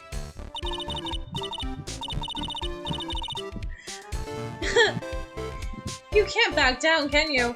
Such a perfectionist, Miles Edgeworth. Very well then, Mr. Edgeworth. Where's your evidence that it already stopped snowing when the victim was killed? Oh. Crime photo, right? Yes, crime photo. Take that!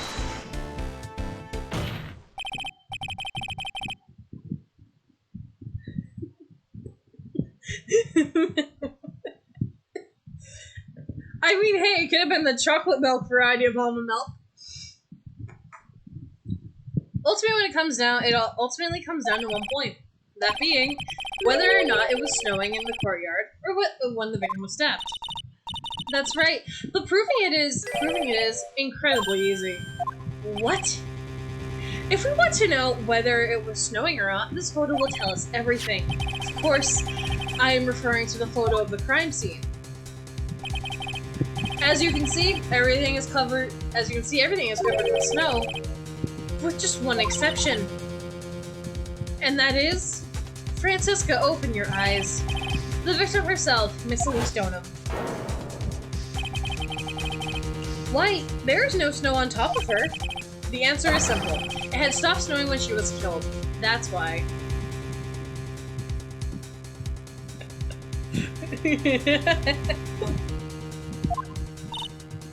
Nah. I don't know what that was, Jesus. In other words, if the killer really did go to Eagle River to dispose of the murder weapon, then this photograph should have 2 sets of tracks.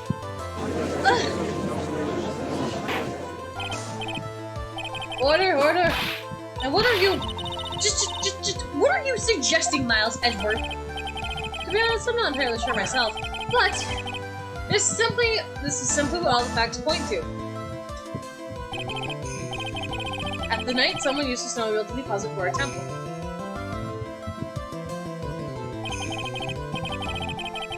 From what the tracks left, it can be understood that that they were heading to Dusky Bridge.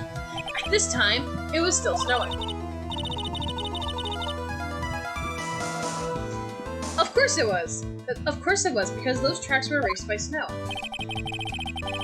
Then, when this person returned to Hazakura Temple, the snow had stopped. Thus, the tracks remained. The return tracks remained. Hi, I want to look at something super duper quickly. No,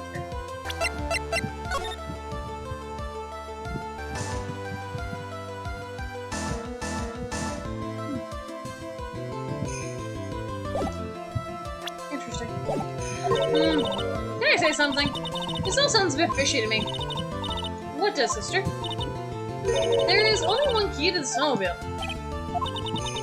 Furthermore, on the night in question, we know the defendant had it. The key was found in her room after the murder.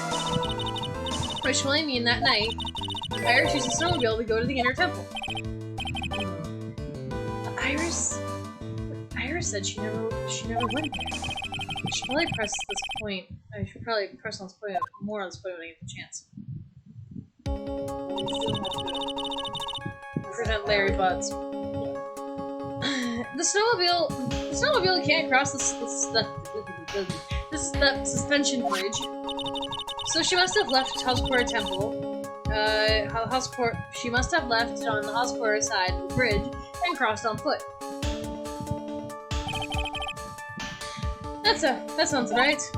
But what's odd is that when I left, Iris had returned to Hazakura Temple.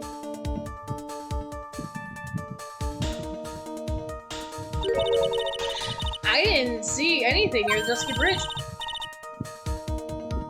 Thank you for stopping in, Sir Frank. Have a good night. Make sure you guys check him out. You know. Okay.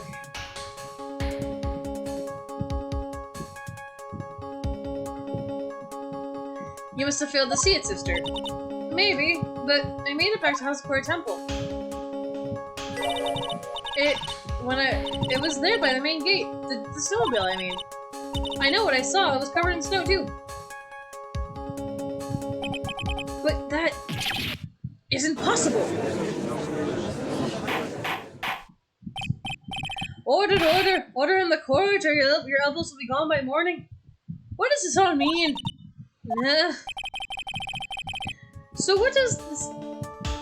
So, then what was this snowmobile used for? It wasn't taken by the defendant when she went to the inner temple. If it had been, then the witness couldn't possibly have seen it by the gate. Furthermore, it wasn't used by the killer to dispose of the murder weapon. In any case, there should be 2 sets of tracks in this photo. As we all know this, after it stopped snowing, someone used a snowmobile to return the house for a temple. I never thought a simple snowmobile could cause so much trouble. Ugh. I think we've learned something I think we've all learned what we can from this witness. Yes, I have nothing more to add. I've told you everything I know. But that still leaves us with the same problem. If only there was some witness that could testify having seen the snowmobile. A witness, huh? Was there no one out walking, perhaps through dusky bridge on that night? I don't think that's likely. It was cold enough to freeze your ears off. Only an idiot would go wandering out like that. Unless there's something really important to do. That's a shame. Hold on. Something's coming to me. The idiot may well have gone wandering out in the subarctic night. Your Honor, actually, there might just be an individual who may be able to help us. Really? You know someone who might have seen the snowmobile on the night of the murder? I don't know. I don't know for sure what he saw or not, but there are 2 things about him that come to mind. Which are, first, that he saw something incredible on the night of the murder. And the second being, there's an individual that I'm thinking of wandering outside in the cold night. In other words, he is our kind of idiot. Mr. Edgeworth, who is the idiot you're talking about? You're talking about. Sorry. Take that! What are you doing no more? Could be, This guy must be the product of Jean-Luc de Laduc's Guide to Obnoxious Print Painting. This is Larry Butts, a disciple of the victim, Elise Donham. Her student? Interesting. And why was he wandering out? Why was he wandering a boot outside on the night of the murder? That's.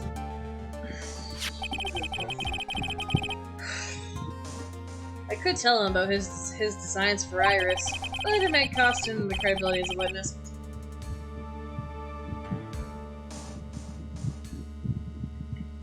I've already started speaking French. I'll let you know when I'm speaking Cantonese, Mandarin, whatever.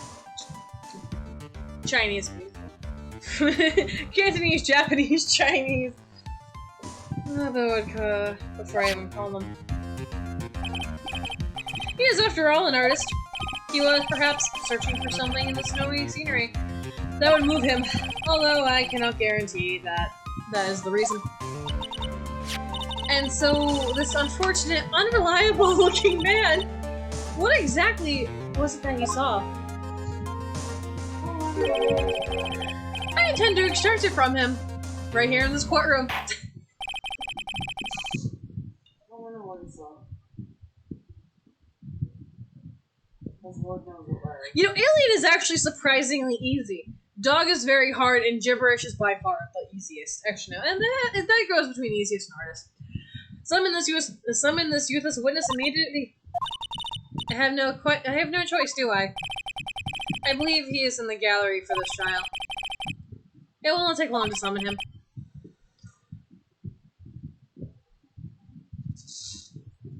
He's in the hospital.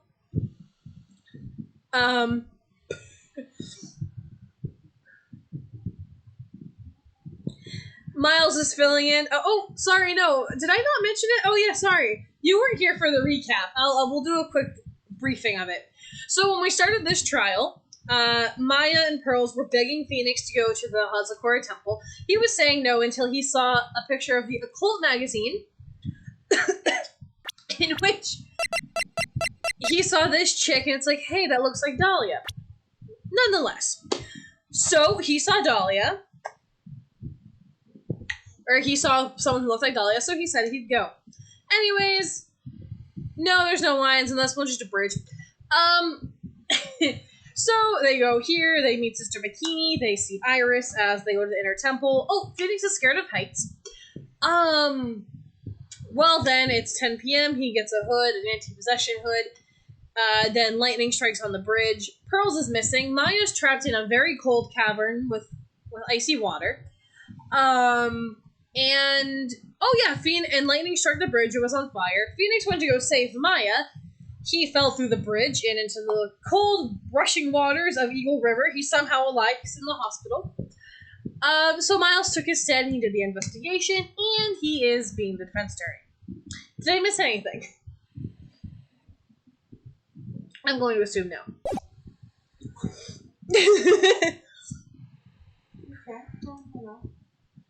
Very well, Larry. You may have escaped me yesterday, but today I'm going to get everything out of you.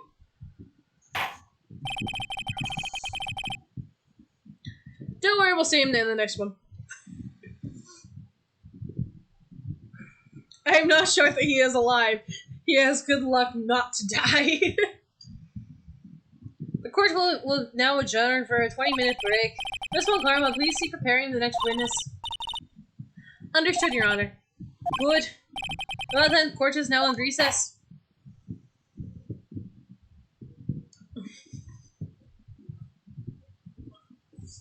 Mom. Can you give me water? It's your modly duty.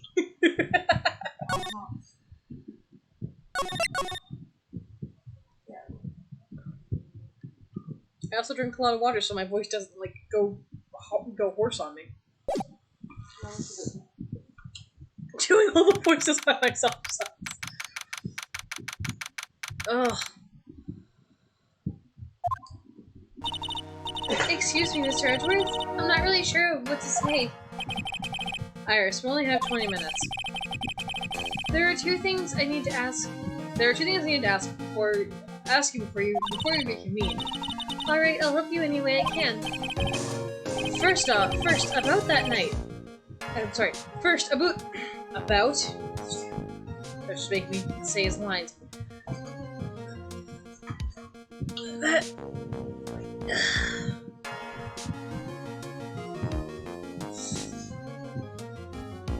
You really didn't go to the inner temple, correct?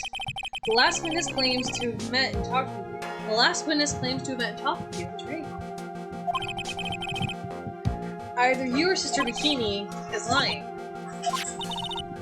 Mr. Edgeworth, it's just as I said yesterday. Until the incident occurred, I was in my own room at the Hazakura Temple. Very well, the second thing then. That night, the temple snowmobile was used in between the time that Sister Bikini returned to the main hall and when she bore witness to the murder. Sometime between 10:30 and 11 p.m. that night, were you the one who used the snowmobile?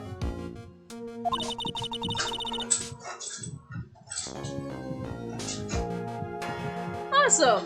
You deserve a chance to sit down. There's only one key for the snowmobile. The only person who could have used it was me. So it was you. But why? What made you rush to Dusky Bridge? I'm sorry, Mr. Edgeworth.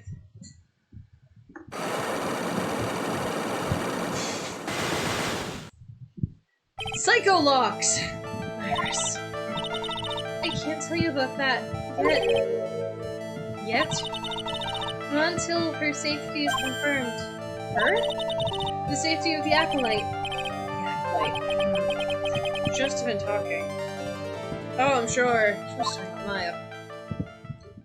Oh, also, Lance, if you're still in chat, Miles calls the Psycholocks Psycho Locks.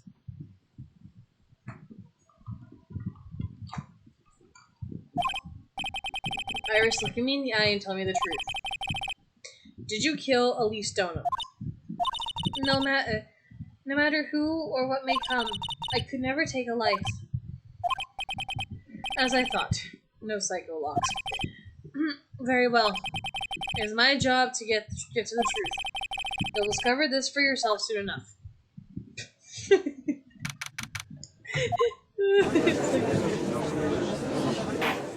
That's awesome. court will now reconvene. News come, where's the witness?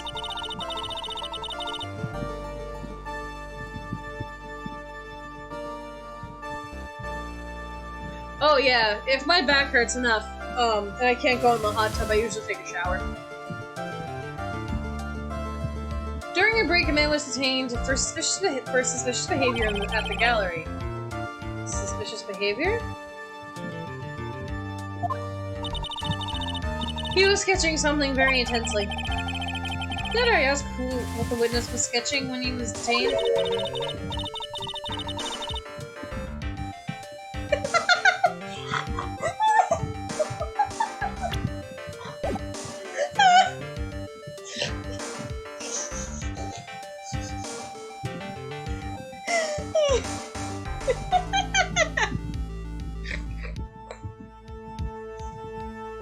Oh my god.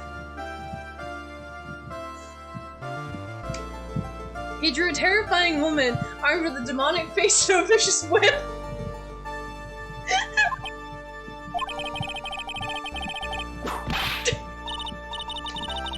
I can only presume his intention was to capture— Ow! Anyway, it's time to drag the pathetic excuse of an artist before the court.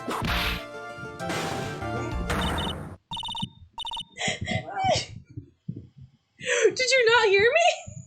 Larry was drawing Von Karma.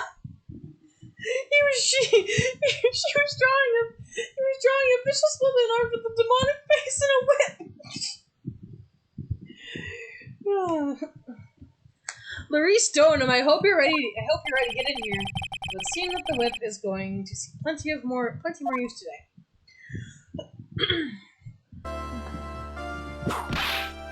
Ouch! Your sketch is in contempt of court. Hey, I was just artistically rendering. Ouch! You tried to run away from the bailiff, who was trying to hand you your subpoena, correct? Look, I'm not but a fledgling artist training out in the mountains. I'm only down here in the city because I ran out of green paint. Well, to use the technical term for the color, Viridian. Larry, this isn't an art store now, is it? I know, I graduated junior high, okay? Look, and art is all about working in the fields, isn't it? Working in the fields? I presume he wanted to say field work. I hope. That's it! Thanks, buddy! It's kind of sad when I'm able to understand his mangled train of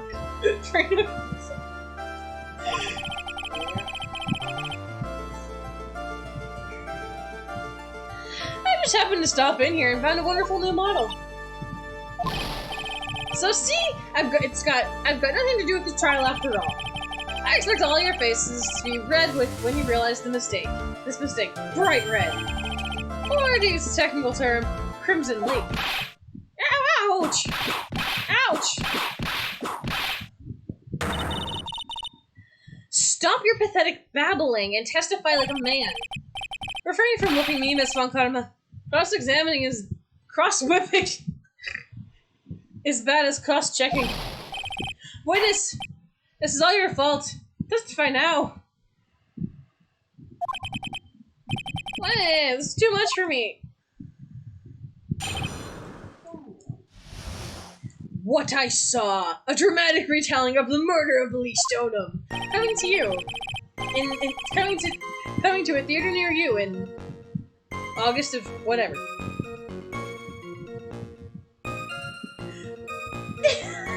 I mean, to be fair, he did try to remove the whip, but Miles okayed it. He said the prosecution can have a whip or drink 17 cups of coffee. What only matters is finding the truth. I was at a lodge out in the mountains looking at the stars that night. I walked to the bridge a number of times, but I didn't see the snowmobile. I didn't see anyone at the bridge tonight either. The girl I was waiting for didn't show up. My teacher died on me. I'm all alone now, aren't I, Edgy?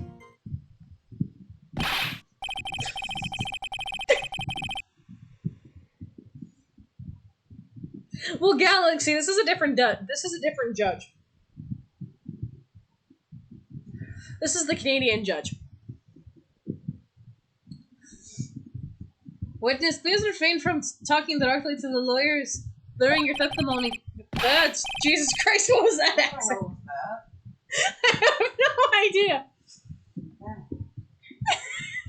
Did you turn Arabian or something? I don't know. I'm just a nobody, nothing but a small, worthless man, aren't I? That's Larry Bus for you. And why wasn't I asked for the name and occupation or anything else? Mr. Redworth, this man seems to have quite the severe inferiority complex. He has recently been the cause of many numerous incidents. I think he's finally realized it for himself. Just how much of a nuisance he has been to other people. Yeah, that's right. I'm behind everything, every case. Bullshit.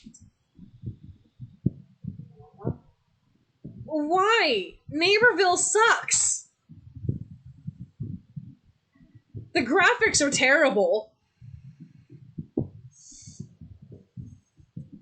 Or maybe I shouldn't say graphics. You know, the designs are terrible. Yeah, it's okay. Watch out, okay? Just me touching will make you internally unhappy. Well then, let's proceed with the cross-examination. With no touching, thank you. But that's not the point of Plants vs. Zombies Galaxy. What? It looking real. It doesn't even look good. I know. The point They're that... not even cute anymore. No, like, they were so cute in the first and second game, the first Garden Warfare games. And then they just didn't, they made them not cute. The whole point was to be cartoony and cute, not real. Yeah. I just think the game sucks. You're forever my polar opposite. That game's terrible. In the worst. Yeah, it was cute for the first 5 minutes. It wasn't even cute for 5 seconds! Maybe a millisecond! Honestly, put aside the characteristics, okay? The only cute character was the acorn. The acorn was cute, yes. And the little... Yeah, the acorn was cute. Nightcap. Nightcap was cute.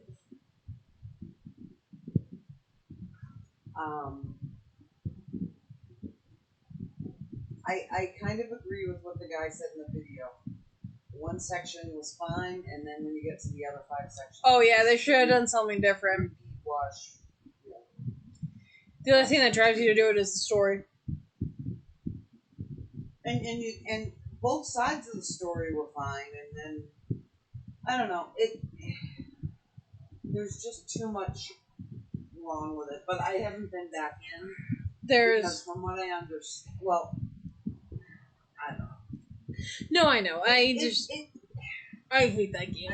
And I say, I honestly truly do. it's an okay game. It's not spectacular like Garden Warfare. It's a less meh game. It's not okay, less meh. It was. If I had to play it, I'd complain, but I'd play it. It was an okay game. It just wasn't a fantastic game like it could have been. And I really think that it could have been. I think the goal with that game was it was meant to hold you over before Garden Warfare 3. And Lord. They're never going to do Garden Warfare 3. No, I know. That was their intention, I think. It was supposed to be a placeholder for Garden Warfare 3. Because if it was truly a Garden Warfare game, which it's not, it would have had variants. Yeah, it was an okay game. It just wasn't a fantastic game. And especially where that whole franchise was actually. But that is, it's not even a PopCap game anymore. It is whoever it is. Yeah, no, it was more EA than PopCap. EA is the one that ruined it. EA wanted to go for the microtransactions instead of the gameplay. Battle for Neighborville changed when there wasn't really a need for change. They changed for the sake of change. And I think that was stupid. They changed for the sake of change when, Garden Warfare, everything was perfect. It was perfect the way it was. There didn't need to be change. Like, it was perfect the way it was. They could have just ported those designs over. And they changed it because they wanted to change it. I was like, really? Like, you've just ruined a game. But I think that they wanted it. It's almost like they wanted it to fail. Maybe because they wanted a reason to go to mobile-only games. Well, and that's what they did. They went to mobile only. That wouldn't be surprising if they did that on purpose. Well, exactly. A lot of the people...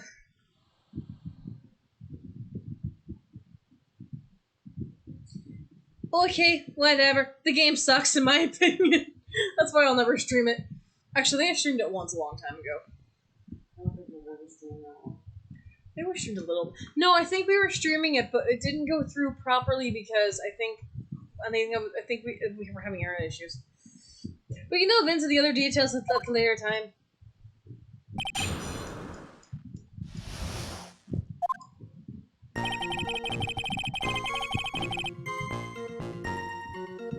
I mean, I just think it's a shame because they just... Yeah, they were probably looking for an excuse to make the series fall. A lot of people weren't happy with it. I mean, a lot of people, not just us. They opened up everything to get our opinion on everything, and they never addressed any of the opinions on people. And I know, like, when we talked to Peanut Butter Ninja that day, and he was saying the same things that I did. The maps for the open world, like the player versus player, are so big, you can't even find your teammates on the opposite team. Yeah. They are so big. Hold it! A number of times? How many? Maybe 5 times. I went out once every 20 minutes. Which means you spent almost 2 hours at Heavenly Hall that night. You bet. Real love is waiting with your heart and in your hands. Love, you say? It was this man's intention to summon the defendant to the small shack, using this blackmail letter. Blackmail? No, it was simply a product of overflowing love. You huffy-puffy, loosey-goosey excuse of a whimpering, whining wuss of a witness. Jesus Christ, say that 10 times fast.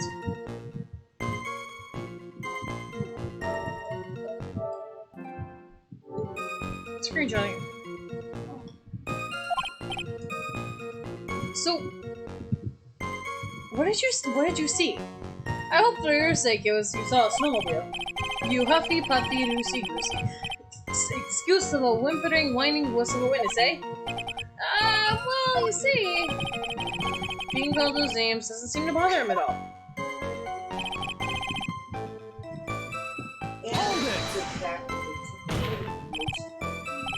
Oh, character selection? Yeah.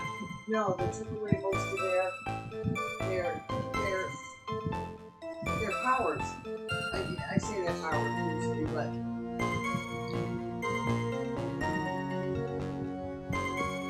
Larry. like if one doesn't have a butter brush, you know, it has a freaking stupid dome thing. Same with pea shooter. I don't know if pea shooter changed.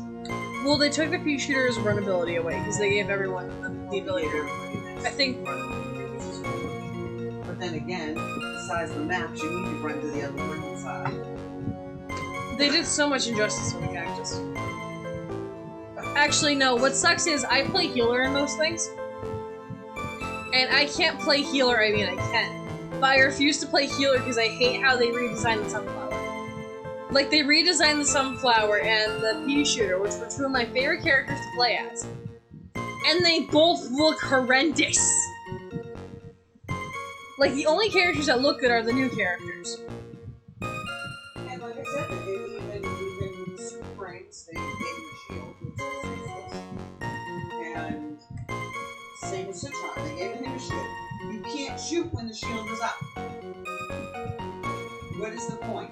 Ironically enough, I think when Battle for Neighborville came out, a lot of people jump shipped and went back to Garden Warfare 2. Larry, you really didn't see it? Hey, you don't need to hit your desk. I can hear you. I didn't see it. I didn't see a snowmobile. In defense to Neighborville, the good things that they did, They were good things. there were good things. The good thing is that I could go in your backyard, you could go in my backyard, you could get the chest at the same time I did.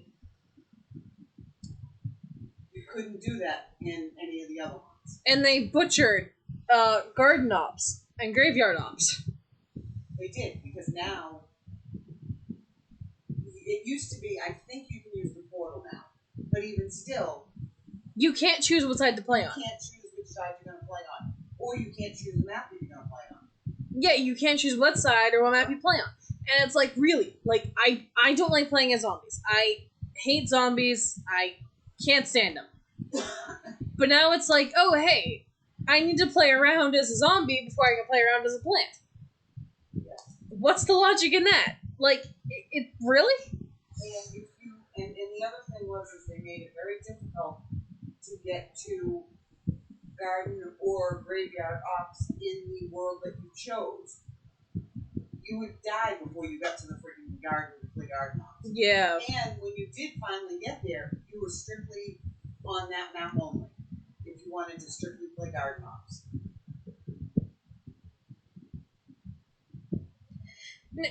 That's not the point, though. Galaxies, they ruin the characters. Even, I'm sure, in the PS4 Pro, whatever, they still look like hot garbage.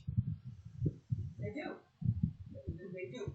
There was nothing, any cute about the imps whatsoever now. Yeah, the imps were the only cute zombies, and now that's just whatever. Larry, say snowmobile for me, please. Snowmobile. If you truly have nothing to hide, then why are you stammering when you, what, like that, just, like, yeah. Why are you stammering like you just flew over who was this? Shut up! What is this? Ow, no, don't ask me, man! It seems I'll need to start from a more obvious contradiction. I'm gonna strike a blow that will firmly get him to spell beans.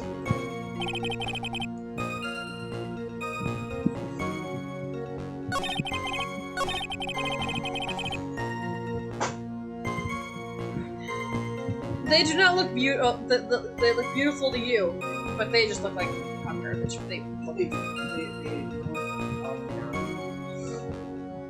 For me personally, and I know for a lot of other people, Battle for Neighborville kind of ruined the game. I would hate to see my favorite flower, the vampire flower, come to Neighborville now, because I wouldn't want to see her butchered. She's my favorite. I would hate to see her. They're not adding anymore. No, I know. That game is done and over with. Whatever it is going to stay that way. It's not going to change. It's not going to change. They don't have variants.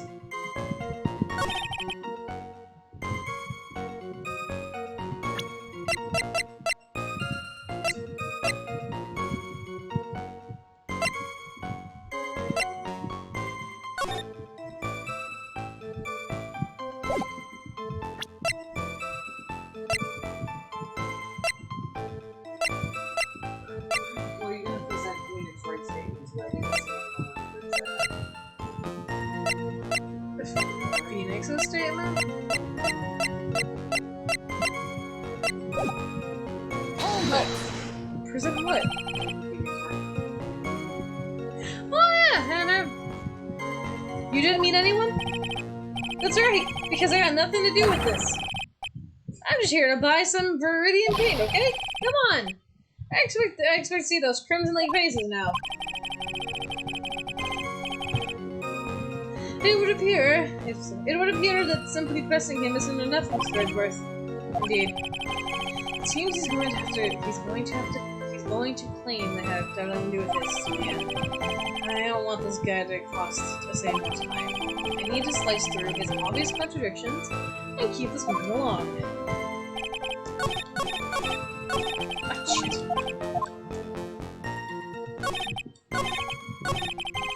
You should have seen me earlier. I was like buzzing through everything, trying to get some point in the other trial.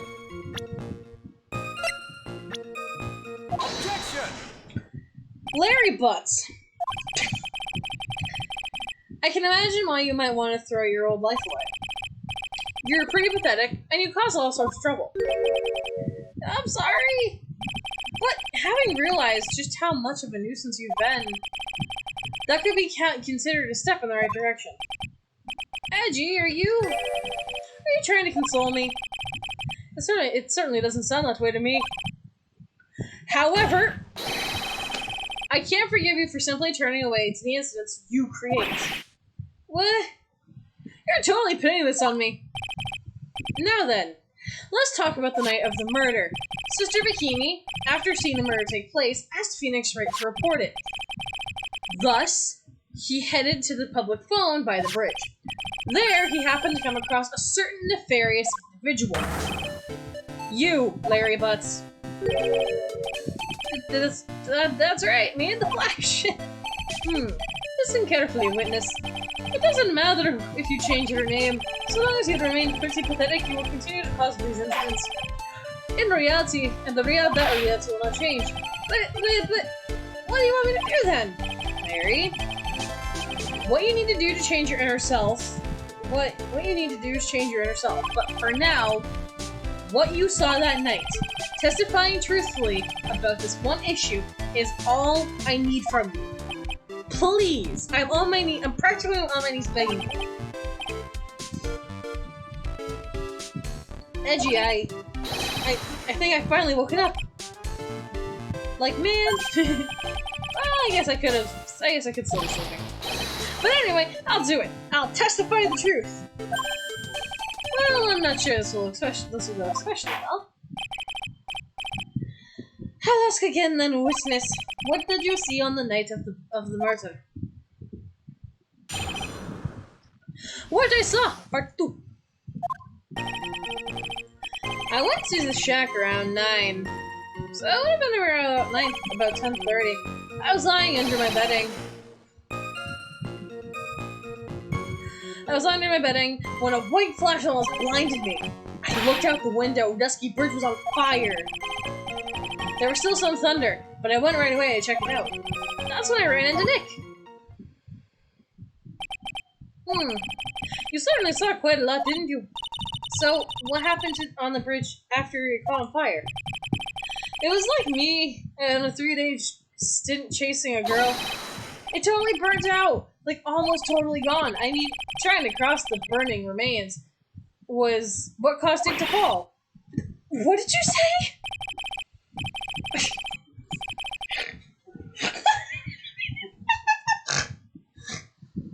Oh, don't worry. It's nothing life-threatening. He just caught a cold.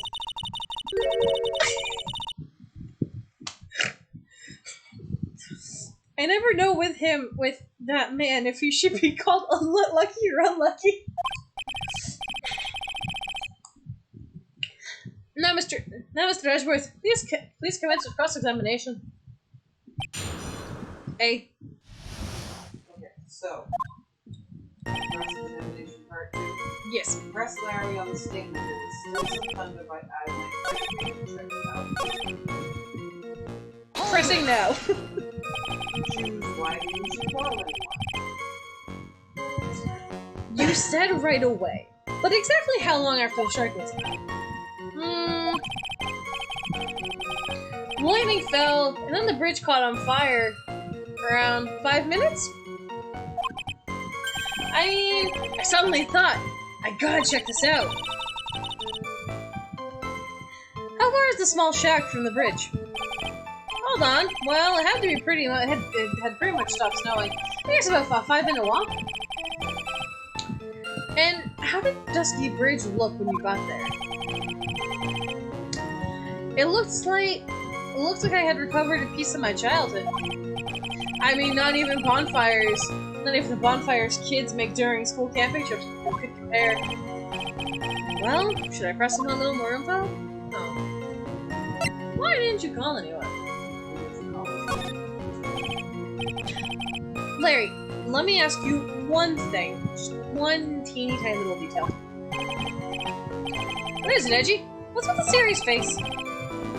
Why didn't you call anyone? The police? Nick to see if he was okay.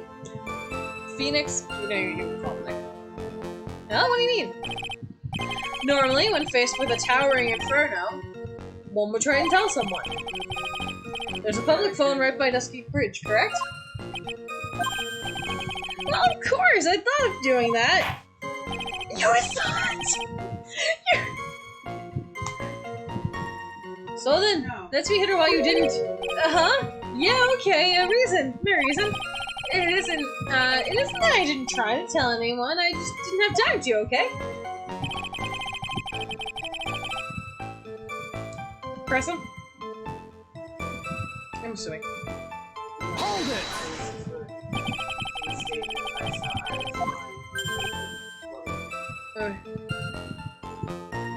Yeah, I thought I'd better tell someone about this, but then Nick came up yelling about murder. Well, let me read first. He totally made me forget about the bridge. And the fire was pretty much out by then anyway. What's this feeling? I suddenly have a terrible case of unease. It was after contacting the police that Phoenix Wright fell from the bridge, correct? Yeah, that's pretty much more or less. You told me about the burning bridge yesterday. But there's still something that doesn't fit.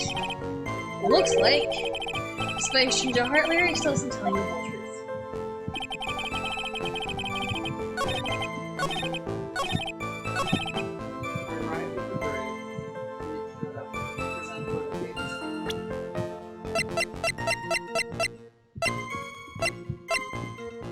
Weather data. Objection!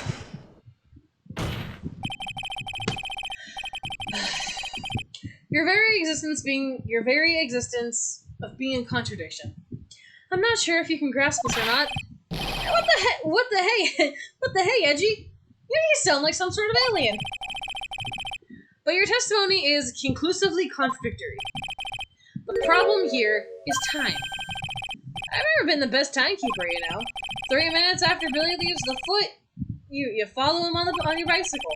How long does it take for you to catch up to him? Terrible at those. This is much more simple. You saw the lightning strike at Dusky Bridge, and immediately you went to see what happened. Is this correct? Yeah. Well, I wasted about 5 minutes first, more or less. I have the weather data from the night of the murder. According to this, the lightning fell at 10:45. You say it takes less than 5 minutes from your shack to Dusky Bridge. Meaning, you probably got there at 11 p.m. That sounds all about right. And then Nick showed up, and he did his falling act. That is impossible. What do you mean? 11 p.m. is when the murder occurred at Hazakura Temple. Thus, Wright was still not there in the courtyard. There is no way that Larry could have encountered him at Dusky Bridge at that time. Excuse me, I have an objection. You do? Gee, how many times do I have to say this? I'm not Larry. I'm Larry's done. I'm good. It has not been proven that the murder occurred at 11 p.m. The sister only said around 11, in which case could have been earlier than that. Watch your footing, Miss Francisca von Karma. Your slope ahead is slippery. For there to be no way for Wright, there is still no way that Wright could have been there at the speed version at 11 p.m. And why not? It is clearly written here in the weather data report. It took around 30 minutes for the bridge to burn out. Therefore, the bridge must have been burning until around at least 11:15. Which means what exactly? Wright didn't see the bridge while it was being consumed by the flames that night. In fact, he did not arrive at the scene until the flames had died down. Larry, you arrived at the bridge at 11 p.m. But Wright did not make it there until at least 11:15. I suggest you stop hiding things. Just tell us the whole truth. Now then, what happened during the 15 missing minutes?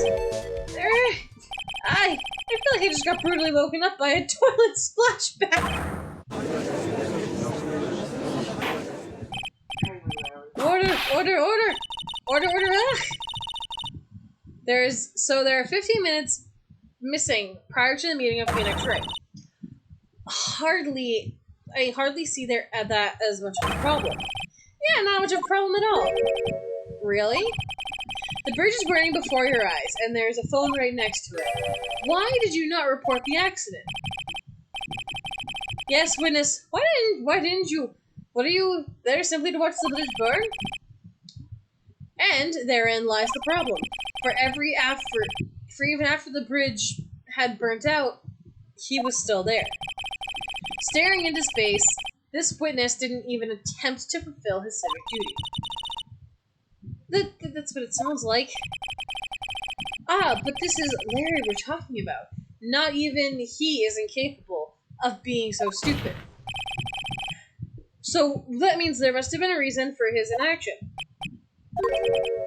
Reggie, I think it's about time I get serious with you, dude. Just as I thought. You've been playing with us this whole time. Listen, I'm going to tell you everything. Are you sure you want to hear it all? Yes. I mean, really? Ah. Then say it. Or I will whip you again. Very well. I have a terribly bad feeling about this. However, let this heavy witness finally give us the whole truth. Now, for the 15-minute gap, what were you doing there, witness? I'm a donut. I'm an artist. What do you think I was doing? Sketching in front of a bridge. I was like wiped up in the frenzy of art. The shock and awe I was feeling, I transferred it directly onto the page. Before I realized it, the flames had gone out, and then he came running up. You impressed Larry on the statement. That's sketching in front of the bridge. I was whipped into a frenzy of art. I suppose artists can be certain folks. That's right! I'm willing to sacrifice everything in order to draw the perfect sketch. Including the truth from the sound of it. Mr. Edgeworth, has this removed the last of your doubts? Not at all, Your Honor. I have one very large doubt still remains. And what would that be? This is a surprisingly believable story, especially considering the source. So, when do you think he would need to hide this from us until now? I intend to drag that reason out of him. I regret that, Suji.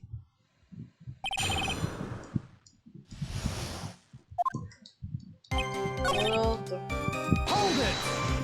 Hold it! Sketching the burning bridge? The burning bridge! Everything came with it. What came with it? You want to hear from my lips, do you, Edgy? You'll regret this. The sketch is mine if... Enough! Just take the ridiculous sketch of yours out already. What are you talking about? I don't know what you mean. There doesn't need to appear to... That doesn't need to appear to be the fastest solution. I'll leave it to you, Mr. Edgeworth. What should I do? I got a terrible feeling that the instant the sketch is revealed, the entire world may be changed with what is to be done. Blair. Iris suspects a mistake, but I saw Iris flying in her white. Larry, I wonder if you could show us your sketch, please. Well, even I couldn't have imagined it would turn out like this. Imagine what? The Larry Stone's debut would take place here, today, like this. Ow, ouch! Show it now. Okay, but steel yourselves. This is the world of Louis Stone?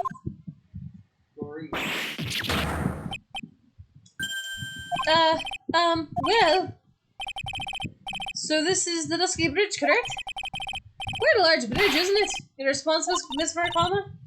Yes, well, it's a better drawing than I expected. Isn't it? I struggled to reproduce those flames. I really did. Yeah, I'm sure you did.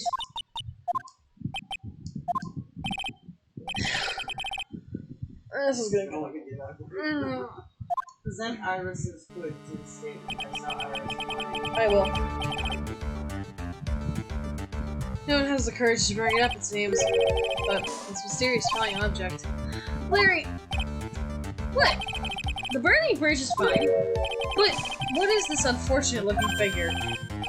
Oh, you spotted that! I thought you might. However much I might want to ignore it, I can't. It's Iris, of course! Iris! I wish she'd take better care of herself. Yeah, we have to plan our future, you know. Well, what would have happened to her if she had injured herself flying like that? Larry, please answer the next question honestly. Okay. Are you really claiming to have seen this? Are you claiming to have seen the silhouette of the defendant flying over the bridge that was engulfed in flames? Yep. That's what I saw. That's why I drew it. I am an artist. A real artiste. Are you? Are you high? That girl! She's really high in the picture.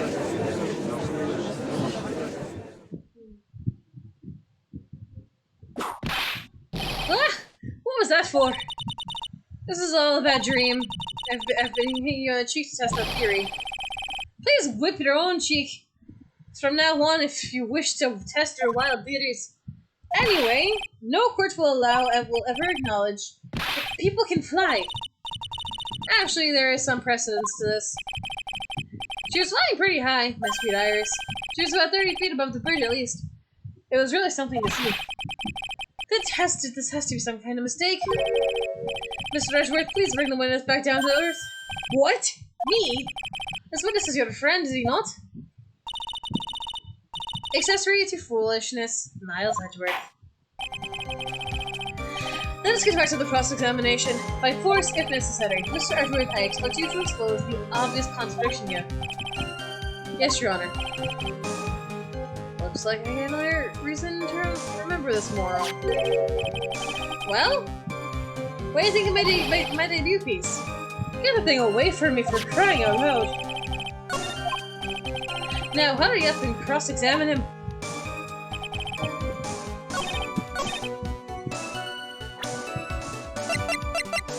Objection!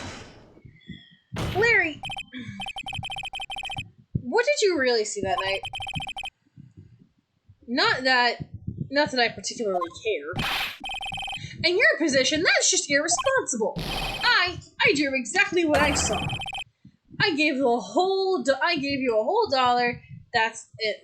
It's the truth. If that's truly the case, then why is there one thing that there's one thing that we can see for certain. And what might that be? The person who flew over the bridge could not have seen the defendant Iris. Oh wait. What? What do you mean? I don't understand. Ow! A foolhardily folly of a foolish statement by equally foolish, foolhardily fool. How exactly can you make this claim?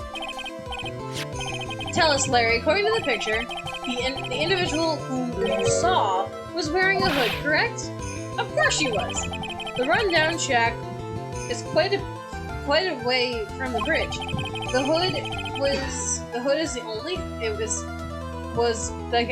is what told me that this was my floating angel Iris. The hood of my darling Iris in the darling hood. It seems that there are bigger fools in the world than the one at the defense's bench. Larry, there is something you need to be made aware of. On the night of the murder, Iris wasn't wearing her hood. She had given it to Wright as a gift.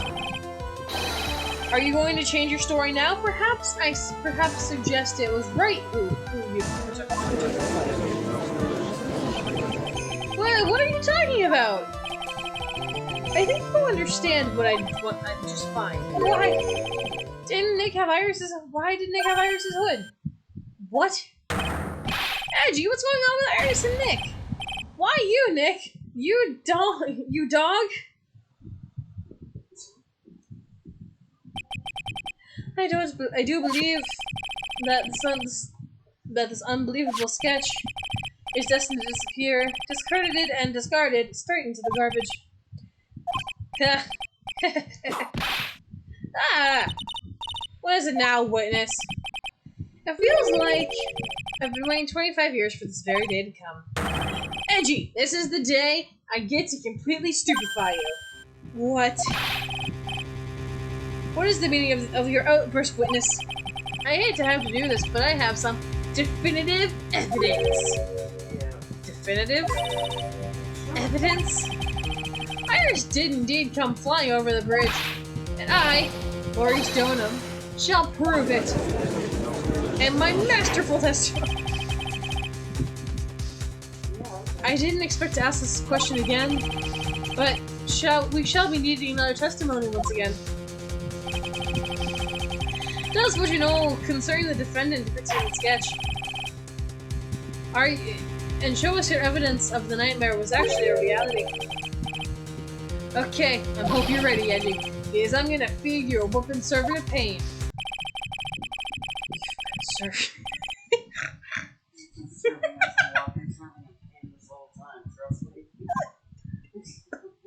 I love Miles!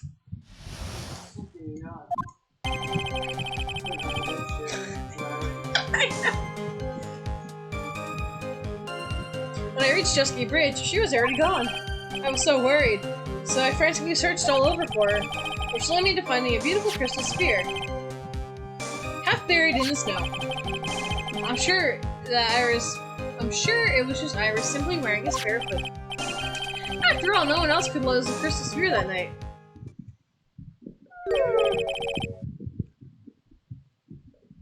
A crystal sphere?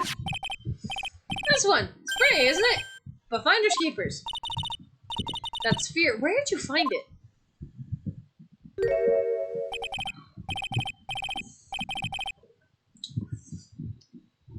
Let me see. Around here somewhere. Looks about right. And it was half buried in the snow? It was pretty much stopped snowing by then. But there was still something. But there was something falling. There was something falling as I was walking to the bridge. The court accepts the crystal sphere. That's mine, okay? I want it back afterward. There's something on it. Oh my! It's blood! What? Blood? You ready, Angie? By tomorrow morning, you'll be calling me Master Larry. Yeah, I like the sound of that. No one's gonna push me around anymore. Didn't you want to be called Maurice Donham only a few minutes ago? You're gonna present the victim's staff to the statement that led me to finding a Yeah. Objection! Larry. That night, there was someone. Someone who lost a crystal sphere. There was? Who? Who was the stupid idiot? Miss Elise Donham. The mentor to a stupid idiot. The victim? I have a photo of her here. It's actually a really pretty picture. At the end of her staff, you can see a familiar looking crystal sphere. Hey! That's my photograph! You're back! Ouch! A crystal sphere like that is quite easy to find. I would have found I have one just like that on my brooch. They look nothing alike! In any case, please take a look at this. This is the victim's staff we found at the scene of the crime. What? The crystal sphere. It's gone! What? What? What? What? What? What? Just what does this mean? If anyone jumped or flew across the bridge that night, it certainly was not Iris after all. She was not wearing her hood. More importantly, the crystal sphere was found at the landing site was not hers either. That means the one who flew and dropped the sphere was the victim of Miss Lee's stolen. A fool alongside another fool on a fool's errand to reach a foolish conclusion. First of all, this sketch, which I prefer to call scribble, is ridiculous. People cannot fly, thus it is rejected. Hi, Francisca. I believe you worked a case with Phoenix, the big top case with Max Flagship. People still can't fly. You can't do that! I saw him with my own two eyes! And this crystal sphere, this is nothing more than a red herring. You honestly believe that? Give it some thought and I'm sure you'll realize it as well, Miles Edgeworth. At least Stoneham was in her room the night of the murder. There was no reason for her to go to Dusky Bridge. Therefore, this sphere cannot be related to this case. That is all. Objection! We're not at that point yet. Welcome to the stream.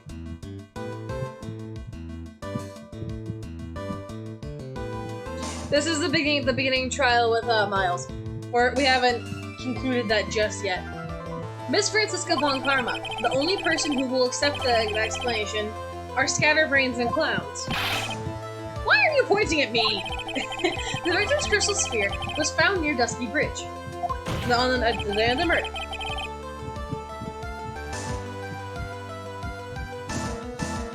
Oh!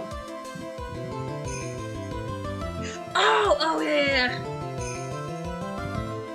Yeah, that was Max, yeah. I am curious though how we did things. Sorry, I assume. Because both are like the same thing. But how's it going? What's up? I haven't seen you in a while. You expect us to believe that this has nothing to do with the case?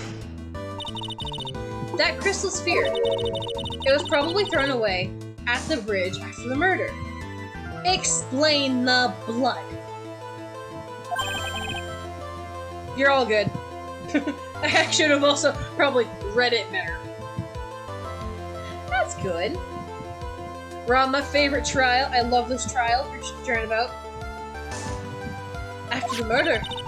Also, it's a Canadian judge, but whenever I try to do a Canadian accent, he sounds Irish, so he's an Irish Canadian. Because that makes total sense, right? There is blood on the crystal sphere, isn't there? Yes, I watched the show, so I kind of know how all these cases go. But there are a couple people in chat that don't know how it ends, so just don't say anything about it. Do you know how it ends? I can't remember. There is blood on the yeah, okay, I read that. This naturally suggests that it was thrown after the murder took place. The anime is so good, and actually the anime actually kind of helps me kind of figure out the voices.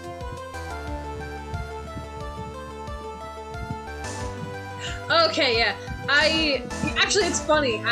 My introduction to Phoenix Wright was a musical by this YouTube channel. Then I watched the first 4 cases of the anime, and then I couldn't watch it because it was Japanese dubbed. I was watching it on YouTube before I actually owned it on anything or be able to watch it on other things. Until I realized, oh hey, wait, the name for the anime is called Ace Attorney, not Phoenix Wright. Then I realized, oh, that makes a lot more sense now. And then I watched the show, and then I now have both seasons in my room. I also have Ghost Hunt, which is a very good show too. The killer placed it there to throw the investigation off the scent, which is the exact same reason he drew this ridiculous sketch. What? You mean I'm the killer? That's like my cousin Vinny. All joking aside, just when did the crystal sphere appear near the foot of the bridge? Unless you can prove in some way, I refuse to believe this is related to the case. Yeah, no, Okay. Ignore that. Yeah, no, I watched the first season on Crunchyroll, and may I just say, Crunchyroll was annoying and both funny, because it'd be like, objection, or they'd be like in the middle of objection, like, objection. Oh, hi, we're here to talk to you about stomach cramps. Like, the ads were so poorly placed. It was great. It was funny because I remember watching with my friend on Crunchyroll, and it was like, oh hey, it was great. And then I had to watch season 2 of Funimation. Actually, I was only able to watch the first 2 episodes, but then my lovely friend, was letting me use his account, so I was able to watch the whole show. And I don't like how the trial ends. She makes a valid point. There is no evidence that Lee Stone left Husk for a temple that night. However, it is somehow this crystal sphere can be proven to have dropped before the victim was killed. I have watched it already. My friend let me use his account. Yeah, then I would have had to end the free trial, and honestly, the ads didn't bother me that much because they're not the end of the world. Honestly, though, the Funimation ads were annoying because it was all the general commercials, the general. That's what it was. No, I thought they were all about the texting and driving and... No. Crunchyroll. No, Funimation. When I watched it, we didn't have to watch ads on Funimation. Oh. The ads on Funimation sucked because they were all on the general. It was like, really, and sometimes it would be the same 3 ads, and it would be a new general commercial. It'd be like, what the hell? Okay. Can be proven to have dropped before the victim was killed. Yes. Then this case is going to transform into something else entirely.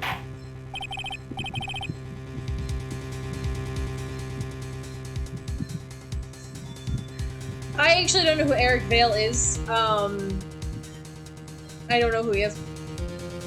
He fits perfectly knowing him as an American, and Koichiro Inski beforehand makes me even... I'm not sure what that means. I don't know if that's the character. Get a response, Mr. Edgeworth. I want you to final opinion on the deposition of this crystal sphere. If it's not related to this case, then the witness who you called will have nothing more than a monumental waste of time. Okay, Whoopi, calm yourself. Prepare yourself for a very appropriate punishment, Miles Edgeworth. Can I prove it? Can I prove with the crystal? I was actually watching... Jesus. Anyways, I was watching the show with my... I was showing the show to my friends, so we could kind of have catch up and know what happened. And he was like... He was all hearing all these people talk. He's like, oh yeah, I know him. Can I prove it? This isn't the issue. It's simply proving something.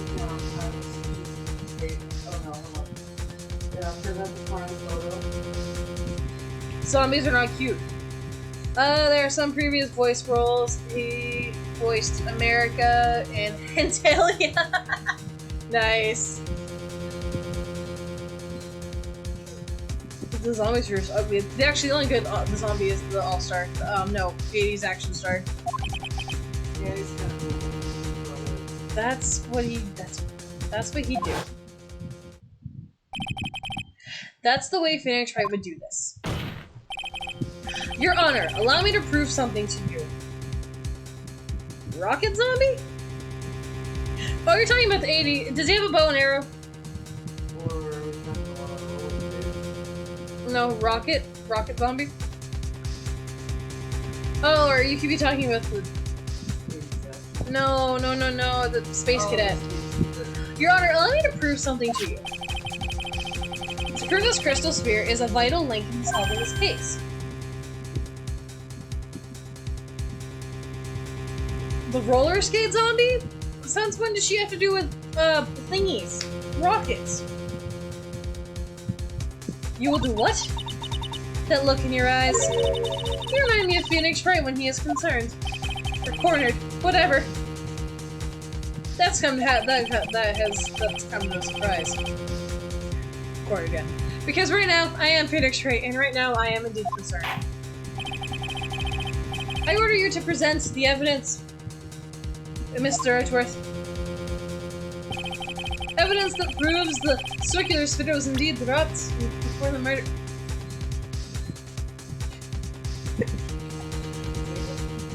Yeah. I'll answer in later, 'cause I think we're almost done with the trial.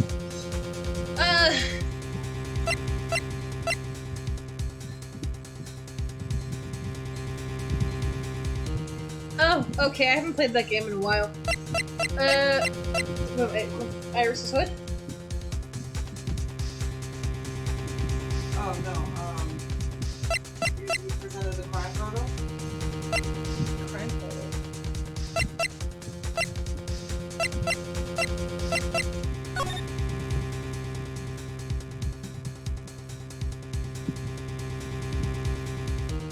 Do I have to present the crime photo? You better present the crime photo. Take that! Present the crime photo.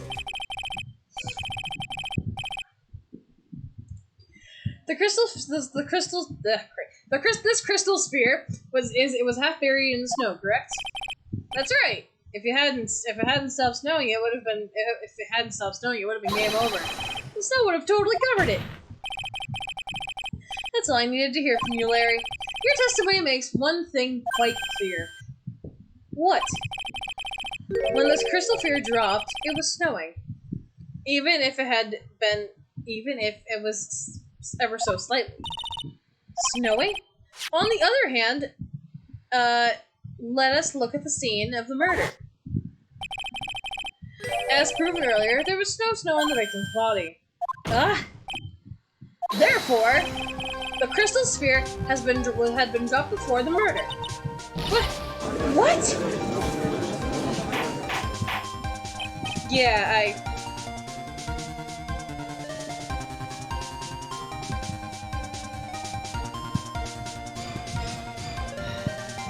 Order, order, order! Or your elbows will be mine. On the night of the murder, the victim did indeed go to Dusky Bridge. And there, something occurred that caused the staff's crystal sphere to come loose. What? What could that have been? This sphere. There's some blood on it, isn't there? Allow me to raise a certain possibility at this juncture. The real crime scene was near the foot of Dusky Bridge.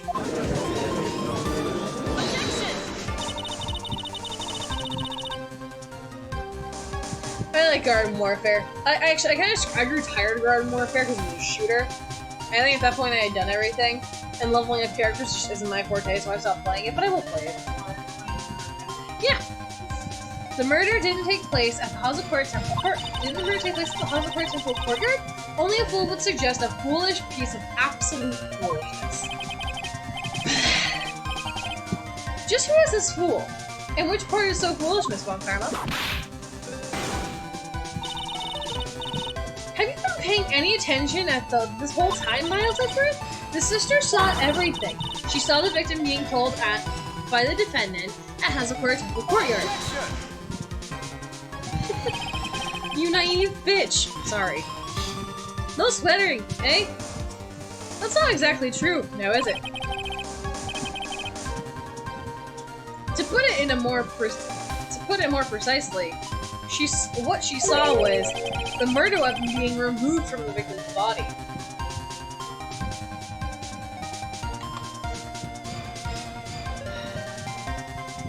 Oh yeah. Okay. That's the same thing! No, it isn't. You said it yourself. Very little blood was actually lost, I believe. If that statement is the truth, the Dusky Bridge could have easily been the scene of the murder. The murder weapon was not removed, thus there was no bleeding. Excuse me. Are you not forgetting one vital thing, Miles Edgeworth? Elise Jordan's body was found at Hazakura Temple. On foot, it takes 15 minutes to travel from Dusky Bridge to Hazakura Temple. You mean to suggest that someone carried the body all that way? Snowmobile! I made it this far. The only place I can take is the end. I just need to prove it. with my version of the events. Yeah. Well, only else was possible. It isn't like Garden where it runs out. I love where thank you. Oh, it doesn't run out, does it? I thought it. May have improved upon it, I have no idea. It was a test model. Now, if the defense is ready, the court would like to have an explanation. Please show us the method of which the victim's body was carried over by Hasakura Temple. Track photos! On the snowy night, there was one way the body could have been moved. The snowmobile. As we know, the snowmobile was used that night. It was explained as to having been used to dispose of the murder weapon, but it could have also been used to carry the body. 90 seconds isn't too long. This is completely unacceptable, Miles Edgeworth. You dug yourself into your own grave. What do you mean? The only one who could have used a snowmobile was the defendant. She was the only one who she was the one who moved the body, and then put the final nail in your coffin. You're too late, Francisco von Karma. And in fact, the defense has proven something else entirely. We have shown that the case requires further investigation. What? Where the victim Elise Donham really was killed? Or where was the victim Elise Donham really killed? If her body was moved for whatever for, and finally, just what does the image mean? Do you even need to think about that? Such a creature could never see the truth, let alone describe it. This witness certainly sits on the lowest possible branches of humanity. A nice slap in the face. However, he would never utter a lie that could hurt a girl of whom he is enamored. He drew this, so it's something that actually happened. The defense stands firm on this point. Gee, thank you. His voice just keeps changing. He's just going through puberty, I guess. That settles it then. I cannot give a verdict under these circumstances. Right. Seems I have fulfilled my part in this. It's just I thought, Francisco von Karma. You make a wonderful partner. Excuse me? There's one reason alone for me being here. To expose the darkness lurking in this case, and to pass an object. Really? That's what this was all about? You could have just told me from the very beginning, but I wouldn't have had Frizzy with me. Miles Edgeworth, I don't care about what you were up to do. Whatever, I said that wrong, I don't care. This was my chance to finally grind you under my heel. A shame that your chance seems to have slipped by you. What a shit, Franzi!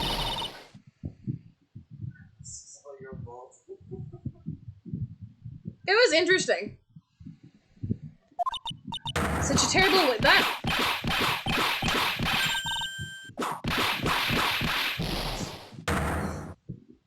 Okay. I think Larry's passed out now. I cannot believe the witness's testimony relates to an actual event.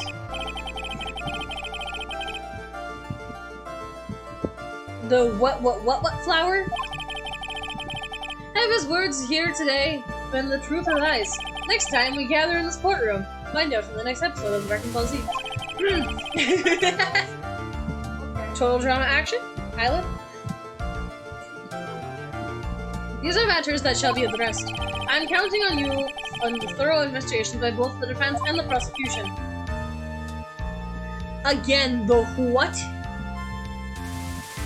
That sounds terrifying, actually. And with this, the rest is up to you, right? The court is now adjourned.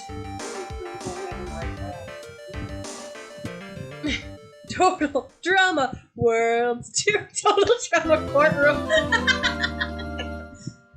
would so watch that. The next action-packed filled of total drama, but it's in a courtroom. No, that would be funny. And they can have musical numbers.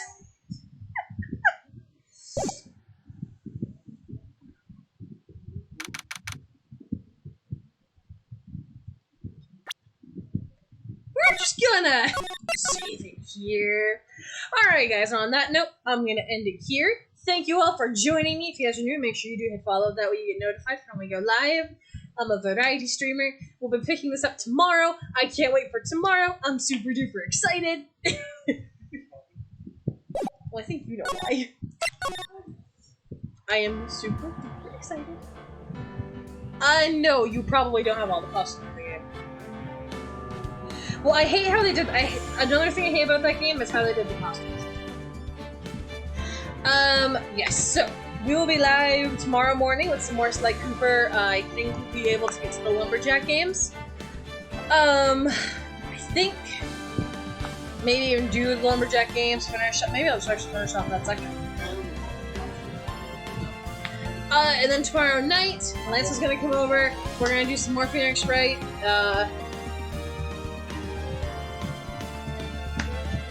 Go for it! Yeah, so we'll be doing Phoenix Wright tomorrow. I can't wait. I'm so excited for this part of the trial. I love this part. Actually, I shouldn't say I love this part. I haven't seen it. I really want to see it. Also, hi, can you tell I'm trying to get trophies? I need to do this one. I need to replay, I need to do that one. I need to do this one.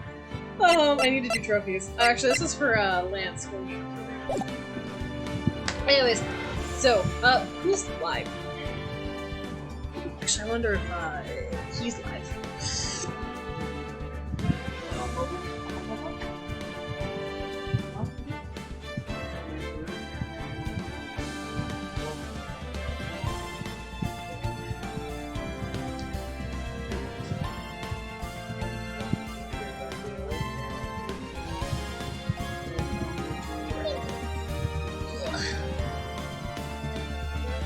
Oh.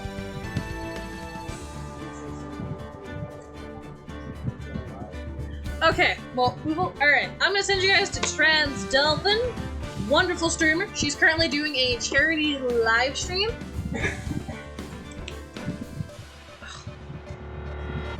I don't know if I can raid. We'll try.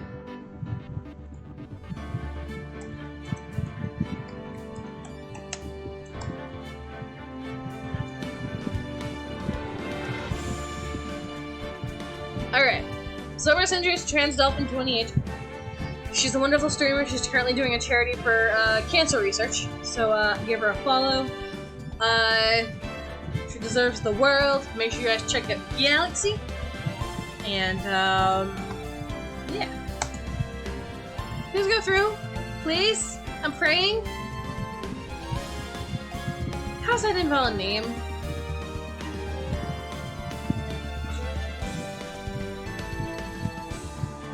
Oh, sorry. I typed it in wrong.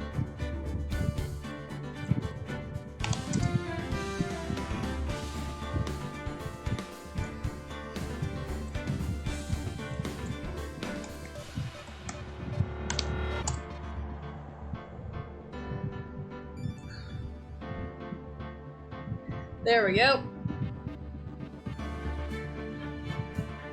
I'm gonna restart my computer and all that fun stuff. So, have a good rest of your night. Give her a follow, and we'll see you guys tomorrow morning with some Sly Cooper. Did you go through?